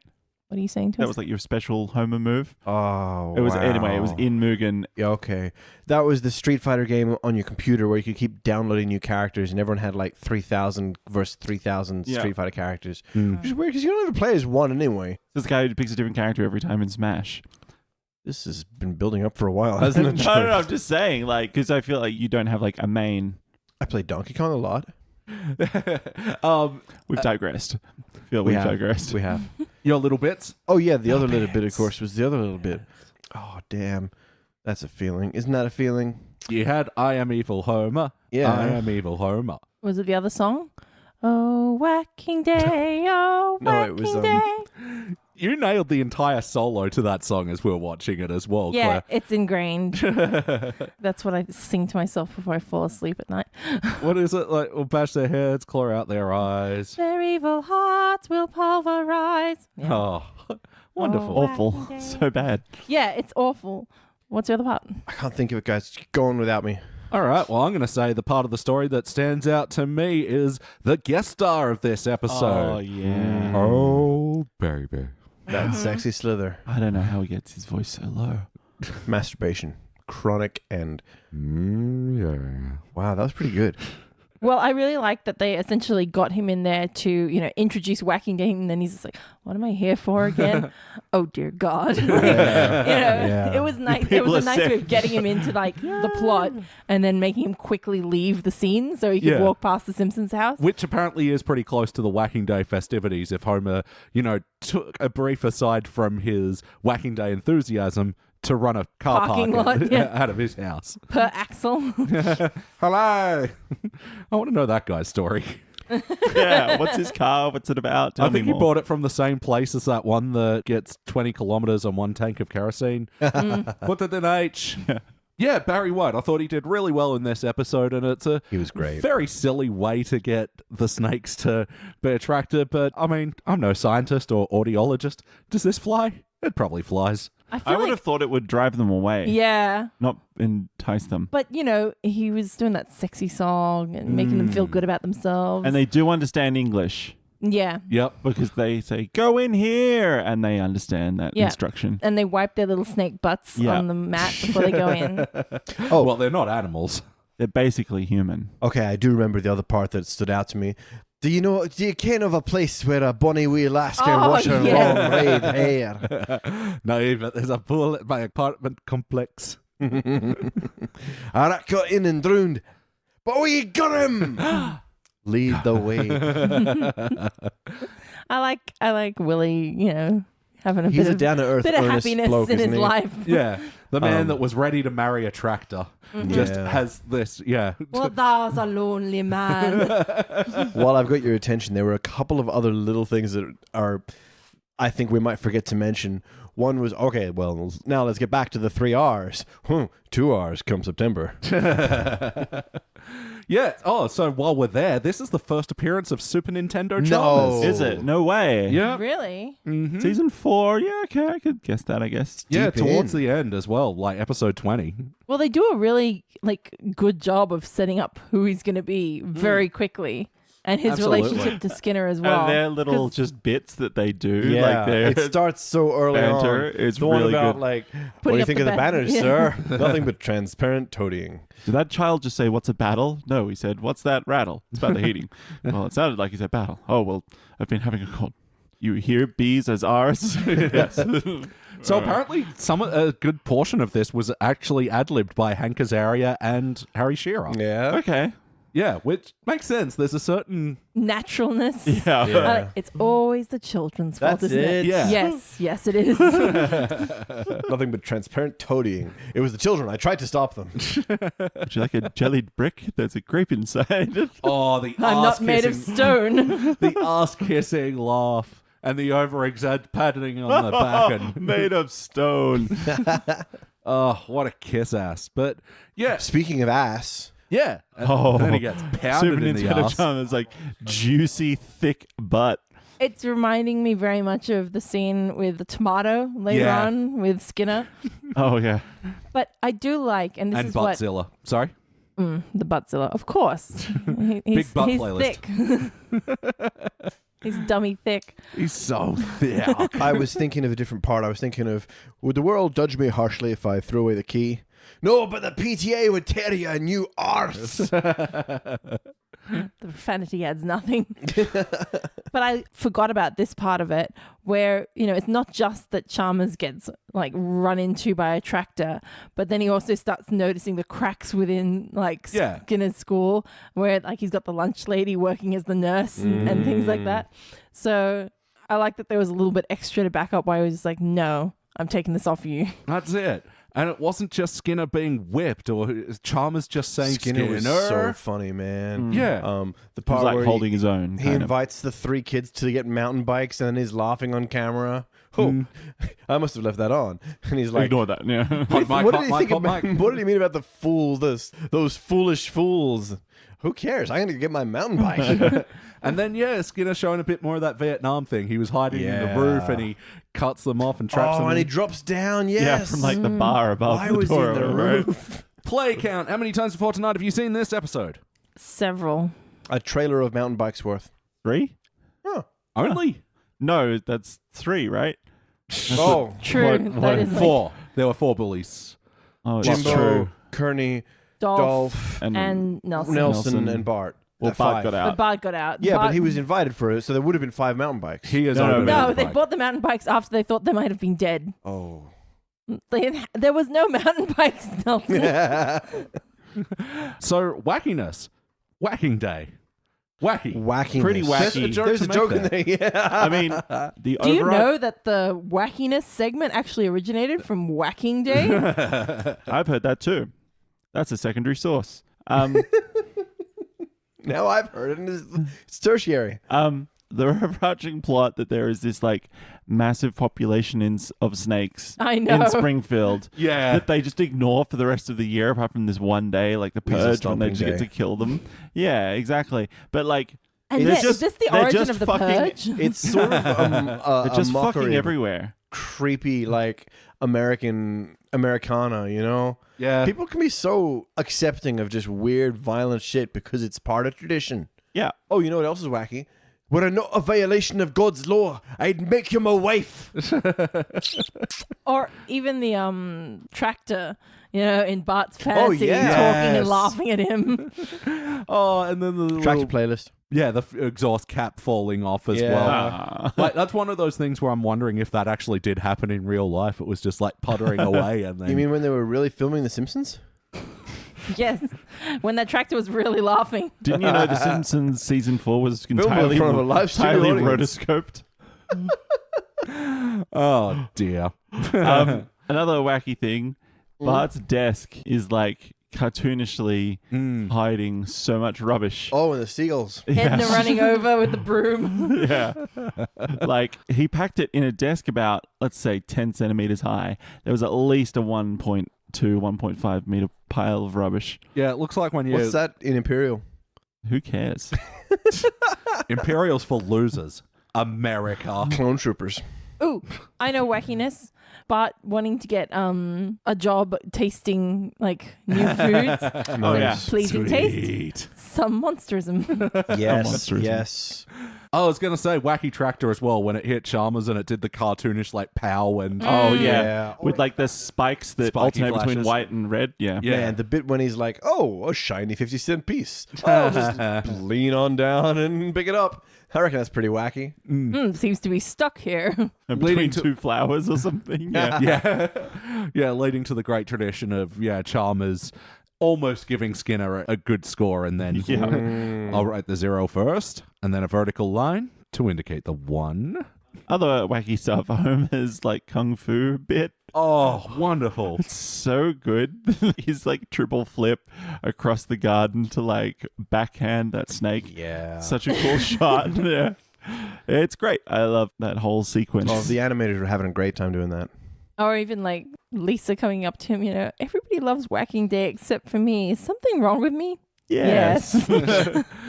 Oh, that was when Homer was just full of bad advice in this Yeah. one. Yeah. Just like when I hit the referee with a whiskey bottle. Remember Oh that? my God. When Daddy hit the referee with the ball. Yeah. Yes, Dad. Oh, So upsetting. Yeah, you gotta ball up your rage. Smush down your rage into a bitter little ball. yeah. Yeah. Oh, what about the Graves? What about Ion Springfield? Oh, yeah, the Munchkins from Wizard of Oz. What Where are they now? It's just- Yeah. oh. Yeah, they're probably further down in the ground now, aren't they? Oh, geez, man. If they were even buried at all. I hear the property of the Probably to Disney. Fox Studios. I don't know. MGM. Was it MGM? Yeah, it was Could probably have MGM. So, being about Whacking Day, this is a wacky as an episode, and we'll have more to say about it, but next... Next. Next doesn't start with an F. Let's talk about the heart. Was this a particularly heartfelt episode of The Simpsons? What do you think? Somewhat in Lisa's appeal Oh, yeah. Yeah. or sanity. For sanity in the face of barbaric violence and Yeah. nature. Yeah. And I touched on it before, but I really like Marge and Bart's relationship here. She was being a good mum, Yeah, and he she was being a cared. nice son to her. Yeah. Well, because that we've touched on this in the past and other people have as well. Like, Bart is not stupid. He just needs to be like taught in the right way. That's I it. think that's when he shows real aptitude. So it's nice to see it. Like, he can actually apply himself and learn. I do like the version of Bart, the Bart that is stupid as well, though. So like that really early episode that I think we all like absolutely loved and felt so many like bumps from. Bart gets an F. Yeah. And like he is dumb and he really struggled in that. And it was such a challenge for him to try to get anything out of it, but he did learn something, Yeah. So I do like this sort of in-between line where learning is a challenge for him, but when he's given that one-on-one focus Yeah. and that help, he learns what's interesting to him, you Yeah. know? So like learning about colonial times was interesting to him. Yeah. So he absorbed it more easily. But yeah. I think as well because on a grander scale as well, I think... What was I going to say? I have no idea. Well, I was Completely going to spaced say out. that, like, Bart having the appropriate path to apply his learning as well, because, it's one of these things that so many kids in school, can be absolutely brilliant at one thing, but not in all the things that school wants to teach you. Bart might be a shitty reader, but given the right material that's appealing to him, that gives him a path into learning. And he's just now learning about regular ass colonial stuff because he's fascinated with it now. Yeah. And thus leading into him figuring out the Whacking Day thing, the origins. Yeah. And making another great Lisa Bart team up in this as well. Sorry, I remember what I was going to say. I think on a larger scale, it's a more interesting story, I find, when Bart is actively interested in a subject, regardless of what it is, like when he first really gets into junior campers or like when he's actually interested in a specific thing that he really wants to achieve. That's way more interested than the kind of apathetic, kind of boring Bart, like, which can still be fun, but I think it's a more interesting and compelling story. Speaking of more interesting, Yes. you know what I would have liked to seen? I would have liked to seen a whole fucking episode on Grandpa riding out the war as a cabaret Yes, I was just cross-dresser. going to say Yeah. we missed out some of the most wacky. Hitler is like in the crowd. Yoo-hoo. Das ist not eine eine Booby. Grandpa, did all that happen? To leaving. Yeah, great. That's it. There was a war, and I did wear lots of dresses. Oh, they had designers then.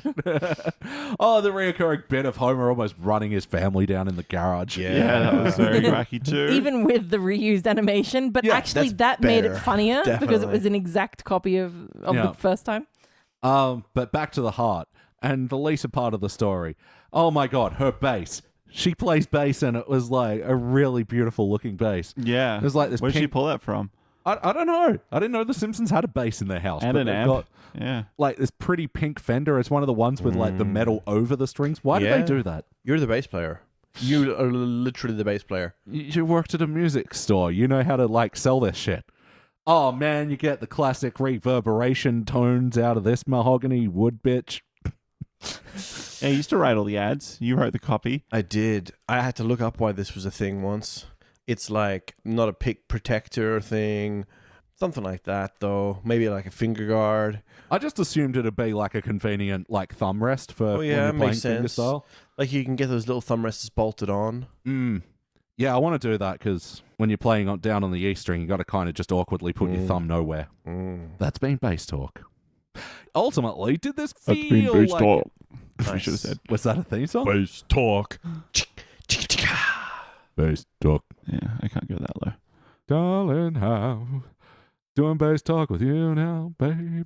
Was there any reason it was Barry White, you think? Oh, because they can hear low sounds. Low 'cause tones. He loves Yeah. the sexy slither Oh, of well, a ladies that goes snake. without saying. He was a real champion for this recording For as snake well. rights? Yeah, Cool. because that was a new recording of "I Can't Get Enough of Your Love, Baby." He Yep, wanted to make an yep. original one for them, but Where he gets to talk about sexy snakes. Why I wouldn't don't you? know. I don't know why. Can't get enough of your snakes, baby. Your snacks, Hith. Ultimately, though, did this feel like an episode of The Simpsons? Yes. Betcha. Yes. Yeah, all the characters are themselves. Homer's a little bit fitter than usual, but He trains every day of the year for this one day. He's got a very specific toolkit, and he will find snakes. And we've got to talk about how it's a major turn on for Marge, which is a kind of a yeah. violent side to her little Yeah. sweet personality. I'm not sure I approve, but yeah, especially the bludgeoning snakes factor of it all. maybe this is like her Should latent, I like, whack slow? Or Oh, fast? man. Oh, as he's unsheathing the Yeah. the whacking day I stick. don't know, maybe she's got some like pent up anger towards men, due to like her father leaving and Homer being Oh, less than right. ideal. So like watching them dreams like of beating penises. yeah, Okay. maybe that's Oh. like Valid. she's like, yeah. Oh you- my you god! destroy your masculinity for me. Just do it. Let's go with that. And Bud's believable as well. He's a bit smarter than usual, but yeah, like we said, it's because of a good story reason. But I think Bart only really, it's just like Homer, he gets dumber as the series goes on. Yeah. He's actually not stupid. He's more of a delinquent in the early ones with Yeah. maybe learning difficulty and a bit of behavioral problems, but he's not stupid. No. And this is the kind of Bart that I like because it allows him to have more interesting and complex storylines. Yeah. Like when he's like, how could Jeremiah be in two places at once? They're onto us. And then that's wacky, having a giant security team monitoring everyone to make sure that no one finds out this Disney incredibly style. stupid secret. Disney are That always they keep watching. in the same, that they explain in the single video. But yes or no, would you watch this one again? You bet I would. Yes. Yes. Finally, we can ask the playlist question. What playlist would you put this in? Ones where Apu's Quickie Mart gets trashed. Oh my god. Oh, yeah, poor Apu. I was thinking in this I moment as well, should've this is how thought. you use secondary characters, Yeah. You have the one plot line, the thing that's affecting the town, and Yeah. the side characters reacting to that. They're not basically just- cutaway gags that aren't suddenly Family Guying out to middle of nowhere. Yeah, because then it's just, cut to Cletus, some racist meth joke. But yeah, this still has something to do with the story.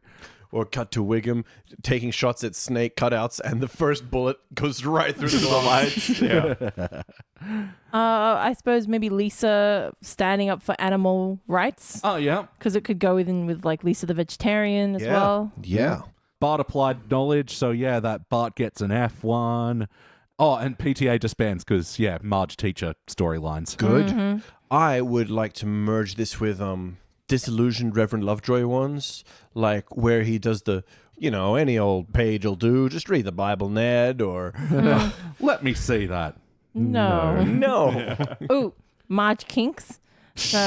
Whacking Day, obviously, like snake beating. Wow, this sounds like my kind of off to- playlist. Snowplow drivers. Snowplow, yeah. She likes costumes though, because she liked him when he had it was like the band manager and the big hat as well. Yeah. Chewing the elbow.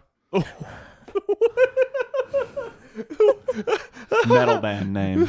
The one where he dresses up as a seagull and she dresses up as a garbage bin. And she dives at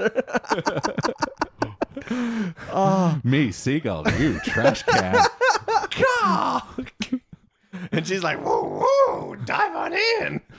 Why does she sound like some sort of Kermit the Frog thing? Way worse than Kermit. I can definitely verify that happened. Yeah, that one really happened. Oh, Bart Cockney accent. Shine your shoes, governor. I will not have my son be a 19th century Cockney bootblack. Yeah, cute. When's the other? Oh, when he wants to be a chimney sweep. Oh, Barney's lessening grip on reality. Yeah. Snakes everywhere. I liked it. Yeah. The downfall of a Gumball. I don't know. I think it's just because I've heard that same, what's a whacking day, Yeah, but you have to keep in mind, we can't look at it with the context of like, you reach a point of diminishing returns with that one. This is one of the early versions of it. Yeah. And it's with a character where it makes sense. Like, you have to look at it through that lens, not through the jaded, HD, burnt out eyes. Oh, one more, potentially. I wonder if this is like the first published obsession that Matt Groening has with Richard Nixon. Oh. Because I'm thinking about like how it becomes almost like a recurring character in Futurama and stuff. Oh, yeah. I used to have a Simpsons comic which had the story of why he doesn't like Richard Nixon in it. Oh, really? He's a bad man. Well, You gotta he's check the the second sources. funniest So- president. This is memory from when I was very young, but this is how I remember the little Q&A went. What had happened was he and his father were walking to a restaurant when he was a young kid, Yeah. and Richard Nixon and his entourage were coming out. And so, of course, they shook his hand and everything like that. And he's just like, try the duck. It's delicious. And then they went in and tried to order the duck, but there was no duck on the menu. So they said the only time I met him, he lied to me. So now he gets it. I wonder if Wow. it's just one of those things where he goes, I want duck. And they're like, just give him the fucking chicken. Yeah, So maybe it's he duck. thought it was duck. Yeah. All right. Claire, what would you change about this episode? This is probably because I'm very tainted with this episode. It is an episode I really enjoyed. I've watched it many times as a child. And there's actually more in it than I remembered there being. So I didn't kind of realize that the evil Homer was in this episode. I didn't really remember the Bart B plotline being in the Whacking Day story. But it is such a favorite episode of mine. I don't think I can think of anything that I would change. Maybe if I was watching it completely fresh, Yeah. I would have some things to alter, but I like it the way it is. How about you, Jordan? The only reason I would change it is I just want to add more material of Marge, the teacher, and her getting through to him, rather. Because there is that one bit where he is throwing shit at her and throwing a paper airplane into her hair and stuff, and she's kind of, but then it's an immediate change once she gives him book, and then he becomes an attentive student and everything. I wanted She gives him book. a book? Yeah. A No, book. it reminds me of a few episodes ago when I was like, and what have we been into lately? Movies, TV, video games, book. Yes, the good book. The one true book. Good book. Yeah, so more of Marge the teacher. Yeah, and I don't mind if the episode then runs long because in my hypothetical universe there are no ads. 30 minutes for the fucking full thing. Netflix style. How about you, Danny? What would you like to change? It's a tough one. I'm sort of flicking through my notes here. Frankie Ack. Yeah. It's really good. I think I like the first part with Seymour and Skimsmore.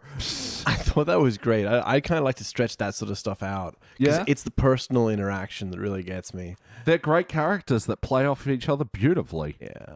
I think So usually when we edit episodes, we're usually trying to cut it down because I think there is a point where jokes can drag on too much. So taking scenes that are already really good and then extending them always runs the danger of being too much. I feel like, and I hate saying it, but I sort of don't like Barry White being in the episode. I feel like... Oh, yeah? Like, I love the guy. I love the guy, but it is like... To me, the celebrity drop-in, even if it does resolve the story, is the weakest part, you know? Yeah. Like, yeah, it resolves the story, but they've only got him in because he's got a low voice and snakes hear bass, and they can use that as a little contrived thing to get the snakes into Simpson's house. And then I don't like the speech either. Mrs. Gluck, when was the last... Who killed that wolf in your dresser drawer? Snake did. I really like that. That's all right. The rallying call for the town. And then it's just like, there's no one else that likes snakes, but Barry White, you like snakes, right? Yeah, I love. Sexy. And then they're like, oh, well, Sexy, yes, sexy. we all love snakes now. Yep, and the snakes come out, and there's the march, there's the like Born Free playing. I like the joke of Born Free playing and everyone cheering suddenly. Yeah, but it feels unearned and unresolved. It's it's weird. Something weird about that wrap up. No, it's a very odd episode, and that it resolves it all is actually a miracle. Even That's the thing. I'm not sure how I'd fix that in a quick, easy step. And yeah, as for what I'd change, I think this episode is a victim of being made up of so many different good parts. You know, because I didn't even think about that when we were watching it. Yeah, Whacking Day doesn't get introduced until Act 2. Up until then, it's Skinner buttering up Chalmers while Bart's, sneaking out. And I do wonder, with the storyline so far out as Whacking Day, that maybe was that shoehorned in a bit too much. That's it, man. I mean, the title of the episode is Whacking Day, but could we scrap Whacking Day entirely? Yeah. And just have like the plot about Marge, the cute teacher that's like so excited to be educating and he's like trying not to disappoint his mom, but he's kicked out of school, and none of the kids gave him a hard time for having like a hot teacher mom or anything, or a regular teacher mom, whatever. But you know what I mean? There's a huge... She's hot. I mean, we get it. Well, at least he gets it. Anyway, not that I'm actually all about wanting to make serious changes to this episode, because I love it a whole bunch and I'll watch it a million times before my death. But my goodness, it is barely standing. It is a pretty house of cards. Just don't touch it, Whole thing's going to collapse. All right, we're here. Jordan, any other notes? Yeah, I did like the... I was going to make you assistant superintendent, but now I'm going to give it to Holloway. Not Holloway, sir. He's an alcoholic and a pill popper. I do like Quimby and the pre-whacked snakes. Yeah. And then he comes in just at the end where everyone's decided that they like snakes, and he's like, you fickle mushheads don't know what you like. It's true. Right. Give us hell, Quimby. One bit of reverse mob mentality. It's we're shit. A really cool animation of the bird's eye view of the snakes. Yeah. When they were slithering along the ground and you could see them all merging and stuff. That was really cool. I enjoyed that. May 10th is Whacking Day. Oh. Put that in calendars. Oh, there we go. May 10th. And just my last anal corner was... Last anal corner. I think we mentioned in passing, but where did all the parked cars go? Yeah. For the performance. Oh, right. Because, they were all over his front lawn. Huh. So where'd they go? Or did Bart and Lisa move them? Or did they get Barry White to do it since he has his license? And they had the keys. You're assuming he has his license. He's a musician. What's the chances that Barry White doesn't have his license? Lives in New York. Oh, he's not driving anywhere. He's not driving anymore. Yeah. That's right. Valet. Also, I just hate Matt Monro. Matt Monro. Who's Matt Monro? Daredevil. No, Matt Monro. It's Matt Murdock. Damn, I was close though. Yeah. Matt Monro, the Born Free. Oh, yeah. Yeah. What's Born Free? Free as the... Free. Oh, fuck that. Yeah. As free as the wind blows. I will say that sunset looked beautiful then. Yeah. That song sucks. It was all the Actually, sexy slithering. that did remind me, there were some pretty harsh cuts to music in this. Yeah? So the Born Free, that got cut off really suddenly as well. And even Barry White's song also got cut really... Yeah, it's almost like everyone really stopped abrupt. but that was because the horde was approaching, right? Yeah, it was just it made sense for the plot, but it's just something that jarred with me now as an adult. No, fair. Now it's time for my final notes. Now it's time for his final notes. Elliot's final notes. Beach only usually gives me one. This is nice. Getting multiples. Gonna read them out. Oh my god. Where there's no smoke, there's no fire. What an odd remark. It's good. The nudist colony for animals. Yeah. Another eye on Springfield. That's what I wrote down. What'd you write down? I said something camp for animals. Nudist What? colony. I didn't remember it at all. Oh, We had yeah. an Itchy and Scratchy in this episode, and this was guest directed by Oliver Stone. Oh, yep. Oh my god. Get his gun. It's amazing how animals, you never see them any other way, but as soon as there's black boxes there, they just seem so extra naked. We're not talking about Itchy and Scratchy here, people. Yeah. I'm talking about the nudist camp. I'm sure there's Itchy and Scratchy Rule 34.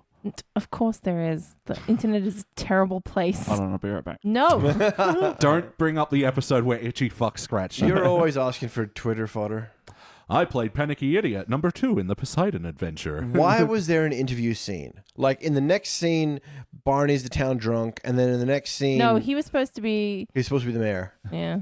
And then in the next scene, they sent the captain out. Why are we showing an interview scene at all? No character we know is going for a job there. I thought That's it a was good funny. point, but I did like the joke, yeah. I'm looking for a more duh kind of idiot. Oh, okay. One line that I didn't know why it was there, it's like, it would be on it like Oprah on a baked ham. Yeah. Not good. Didn't like that. Rough. And that's the end of my notes. It is time to rank this thing. Well, now it's time to rank this thing. We all rank the thing.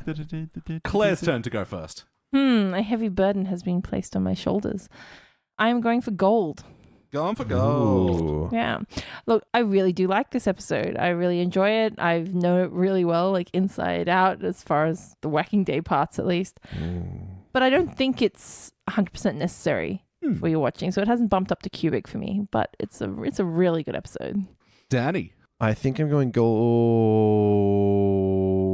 gold. I think I'm going silver. Silver? I'm sorry, my body just didn't let me finish saying the word. My first thought was, is it cubic? And I think the reason it's not is because there's a lot of parts that I want to change. Is there though? Or is Yeah. it just a lot of parts that we could change if we were really nitpicking? To be honest, I don't really feel like it needs to have Barry White there, and I'm not sure it needs to have Whacking Day at all there. It really comes out... It's the whacking day episode. Yeah. Yeah, but it comes out like halfway through Act 2, you know? It could just as easily be like the Bart and his mom episode. I'm so annoyed. Look, what I do feel is that it is one that you have to have seen, you know? Everyone should at least be able to say, oh, that episode. Yeah, of course I've seen Well, that. then It's the give it a Whacking Day cubic. episode. No. Because I don't really like You don't like it? A lot of it. Not all of it. What is wrong with you? I don't understand. Yeah, Am I the only he's one that's cray. like, yeah, he's crazy. You know, you're going to go down with our list of guests that didn't coincide with the rest of our ranking and never get invited back. And Elliot always like makes a remark about pointedly. Oh, Yeah. my shit, man. You know who Oh. you fucking are. Yeah. Don't say it, don't say it, like a don't say it, particular don't say it. person. Nah, don't say it. So you're going silver? I'm going silver. Yeah. I'm not allowing it. I really I'm like vetoing it. the little details. I like the jumps. I like the cutaways. I like the lulls. But I wasn't huge on the overstory. I don't even feel like the Bart and Mum stuff got wrapped up well. It was just like, and suddenly everything went back to normal, basically. Okay. I mean, that's... Your reasons are valid, and they're kind of the reasons that are bumping me from cubic down to gold, because in a way I do think you need to see this episode because there is so many lines in the lexicon of the Simpsons language. The last, where does she watch her locks in a lock? Yeah, that's right. Yeah, I love You those know that lines. quote. That bit. There's a dead rat in the pool, but we got him.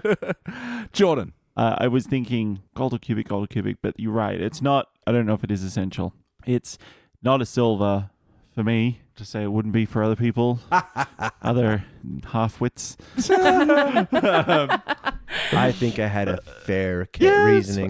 that's what individual rankings are for. But there is an objective wrongness to them. Like, for example, a failure would be wrong. Look, you know what? I don't even mind that you ranked it silver, but I disagree with every single one of your statements as to why you ranked it silver. Okay. Like, Okay. it doesn't make... I'm without words. Well, Averaging out, this will be a dull gold. It'll be the third episode from season 4 to get that ranking. It'll be joining Selma's Choice, the one where they go to Duff Gardens. Yeah, that was a little slow. And she has to choose which one of her pet lizards she kills? No, that's when she does get Jub. Oh. It makes her feel like a natural woman. That's right. And also, Krusty gets cancelled. Not the 2010s version of cancelling, but yeah, that's the one where he has the Krusty comeback special and Red Hot Chili Peppers. Yeah. Chili Willies. What I want is I want to hug and kiss you. Yeah. Yeah. That lyrics now everyone everyone can enjoy. Yeah. Yeah, it's funny. The drop from unanimous gold to dull gold feels so far. Yes, it does. Those episodes all have good bits in them. Oh, I remember when we did watch Duff Gardens, we were kind of like disappointed with it a little because we're like, like it's got some good bits, but overall it's like I think the pacing was Duff wrong Gardens with is that one. only in the last act. Like Yeah, it's that's really it. not the Like, point of the episode. Off the top of my head, I can say the Lizard Queen stuff. I could say like the It's a Small World After All stuff, and Surly, the drunk. That's really Mr. all Surly. that stands out to me. Yeah, well, I think, that was the point that we made. The Duff Gardens bit sort of took up more real estate in our memories, but we forgot that it's mostly about the funeral of Aunt Gladys in that one. Well, you know what, though? That kind of goes hand in hand with this episode because Whacking Day really took up this in our memories, but actually there's a significant portion of it that's more about Bart and Marge. Interesting. So obviously you can kind of see where your kid brain goes as opposed to like your adult brain. Yeah. All right. Well, guys, we did it. That was our 421st episode review. We're at the end of our 420 special. And guess what? We're at the end of season 4 as well. I just filled up my season 4 notebook. Woo! Hooray! So there we Goodbye, go. Power Rangers notebook. What's next? I've got either a Boba Fett one. Oh, Bubba Feets. Or I've got a Hufflepuff one. Nice. Hufflepuff. 420 Hufflepuff. Oh, yeah, I will Hufflepuff. We need to get out of here and tell you things that we've been into lately, because that's the last thing we do. So, books, TV, movies, music, video games, art, plants, indoor plants. Wow. Cactuses, specifically. You want to go first then? It sounds like you want to go first. Are they chives? No, they're plastic. Oh, get some chives. Chives are great. I love chives. Yeah, but they would eat them all and then there'd be no plant. Yeah, chives. That's my recommendation. But how about you, Claire? How about you, Claire? Oh, I recommend chives too. Yeah? Sorry, what's the question? Pop culture you've been into recently? Right. Well, I've recently started watching Carol and Tuesday on Netflix, which is from one of my favorite animation studios in Japan, Studio Bones. And it is really cute and sweet. So, yes. It's about two girls, one from a very wealthy household who has run away from home so she can create music. And she meets up with the little orphaned girl who's living on the streets and doing it a bit tougher, who is also a musician. And they're going to hopefully rise to pop star fame. In a world dominated by like AI musicians and stuff. On Mars. It is on set Mars on Mars, in the future. like in the future, yeah. It's just awesome. know. It's so far so good, you know. Yeah. I'm really enjoying It's been it. really cute, yeah. How about you, Jordan? What are you into? Bad. Cool. What aren't you I into don't- that is bad? Good point. I don't recommend it, but I'll tell you what I've been doing is playing WoW Classic for about 3 weeks in a row. I thought your eyes looked a little baggier. Yeah. Got my bucket and everything good to go. No. Oh, geez. There's just Monster Energy drink cans all over the Yeah. place. Yeah. My This is the first fingers- time we've seen him out of his room for months. My fingers and keyboard are just coated orange now. It's all gone to pot. That is all I've been doing. I haven't been able to enjoy any other media or any other games that I might have wanted to play. Like, for example, I might have been talking about Borderlands 3 or the Zelda remake or maybe in a little bit of time Death Stranding. But nope, I'll probably still be talking about WoW Classic for another 6 months of my life. All right. Well, we'll boy. put you on the phone to someone who can get you the help that you need. Oh, like they could run me through BRD? What's BRD? Don't ask. Don't ask. Damn. No. Danny, what have you been into? Oh, I've been reading Catch-22. I've been playing Dead Cells. It's really awesome. Oh, God, I've been playing Minecraft to try and, like, connect with the youth of today. I work at a high school full of children. I was about to say, as opposed to just an It's abandoned abandoned high high school. Ghost teacher. Now on Fox. and it, in its own way, is strangely addictive. It's weird because I've never seen any appeal in it, but now that like my student doesn't have patience to build his own castle, but he's like, "Hey Dan, go home and build a castle." So I sit there like jigsawing my way through building a castle and shit. I've pointed out many times because he's just like, oh, you know, the kid's going to love this. This is going to be so great. I'm like, is he playing this or are you playing this? Is he playing you? Yeah. And that's exactly what it is, because he's like, wow, did you finish doing the castle or the hedge maze or whatever? Looks at it for 2 minutes, goes, hey, that was cool. Let's do something else. Kids. Yeah, kids. And what I've been into, look, last night at the Townie, I saw a really good band. They're called Othership. And so listen to. I did listen to them. Didn't just like close my ears. Didn't just see them. Yeah. But yeah, they're a cute little indie proggy rocky act. Bass, drums, guitar, dude singy, and girl singy who also flutes. So yeah, you'd be into them, Jordan. Because like we all every like... other flutes. What are you saying? What do you mean, you people? You Jethro Tull fan, you. Yeah. Oh, jeez. You there. Sure. My Ron Burgundy fanboyism is showing through. Yep. So yeah, it's Othership, but it's spelt without an E. So remember that when you're looking for them on Spotify or your preferred streaming music service. I will. And something I forgot to do before. Shag, so the first episode review from my season 4 notebook was one you were on. Let's see if you can get it just by the notes I wrote. Relatable Jimbo Skype, Homer slips and floats, undies, barbecue owl, Netflix TV, butt coming, why Lovejoy care? Holy Land, no pork casinos, pita bread made, ooh, Lux's, applesauce, cross, pilgrim, no hell, Gaza Is this Strip. the Sacha Baron Cohen one? Yay, Jordan got it. Wow, I was so far off. That was a bad episode, man. Wasn't it just? Oh. With the Veggie Tales and everything. Yeah. Oh, well. Well, that's the season 4. That's the 420 special. We'll be back to our regular schedule programming next week. For then, that's been Claire RR. Thanks for having me, Elliot. That's been Danny Rosewell. Dan's not here. Oh, I'm Danny Rosewell. And Jordan Frost. Goodbye. And I've been your host, Elliot Jay O'Neill. That's all the mustard in the house. Wow, I don't know what accent I you're love doing. the sexy but I love it. slither of an Elliot. Hey. Thank you for listening to the Simpsons Index podcast, which is also an online spreadsheet available at thesimpsonsindex.com. You can chat to us online at facebook.com/thesimpsonsindex or at Simpsons Index on Twitter and Instagram.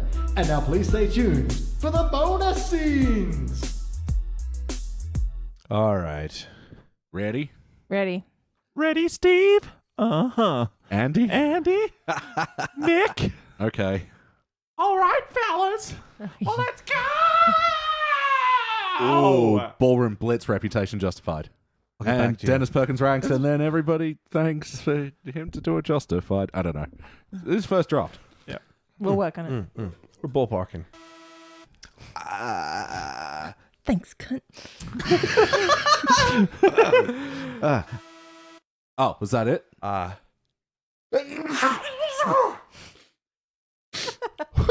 feel a lot better now. What was that? Oh, All That's right. just the house settling into the chasm. Yeah.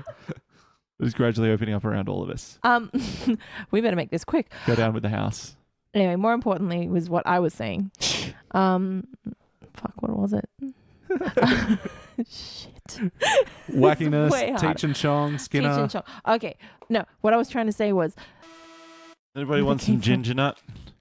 I'm really unimpressed with those Arnott's chocolates. You like ginger nut? Apparently, Arnott's got all their chocolate, like, for their biscuits and stuff from the Nestle company. Mm-hmm. And Nestle are very annoyed because they've sourced their own chocolate for these chocolate bars. It's not good chocolate though. Mm. I don't know. You tell me what you think, but like I was really disappointed with it. I thought it tasted like really cheap chocolatey. Let's hook into some moments of this episode, starting with you, Jordan. Or if you got chocolate mouth. I do, but I can. No take eating on the podcast. Wait, sip of coffee? better to burst. Oh, yeah, better to burst.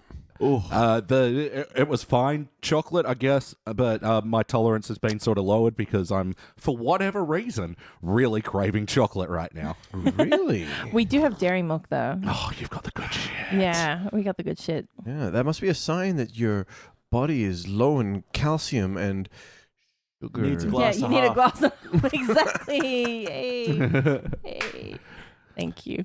Ever think about how like dairy milk chocolate is like your pure uncut cocaine, whereas like when you get like the blocks with like fruit and nut, that's like the equivalent of mixing it with baking soda Yeah. and turds because fruit and nut chocolate is awful. Disgusting. right? Also, the white chocolate. chocolate is like crack because it's not actually cocaine at all. Yeah. It's just like mixed with a whole bunch of other cut shit. with bicarb. Yeah. In that case, like dark is the Nicaraguan pure. Oh yeah. That means actually, yeah, people who like white chocolate are like crackheads. That I makes like sense. white chocolate. Yeah. No, but like, some people are like, oh, you've got to try this white chocolate gâteau. And you're like, Margaret, you've got to stop with the white chocolate. Everything is white chocolate. Sometimes I want the cocoa. It's not the same thing. It's not even chocolate. Damn it, Margaret. How'd we get on this? I'm spelling it out for Elliot in case he doesn't know. So that he can it out. Wamp. Editing by Elliot Jay here to say that, yeah, that was a bit rude, wasn't it? So we had to remove it.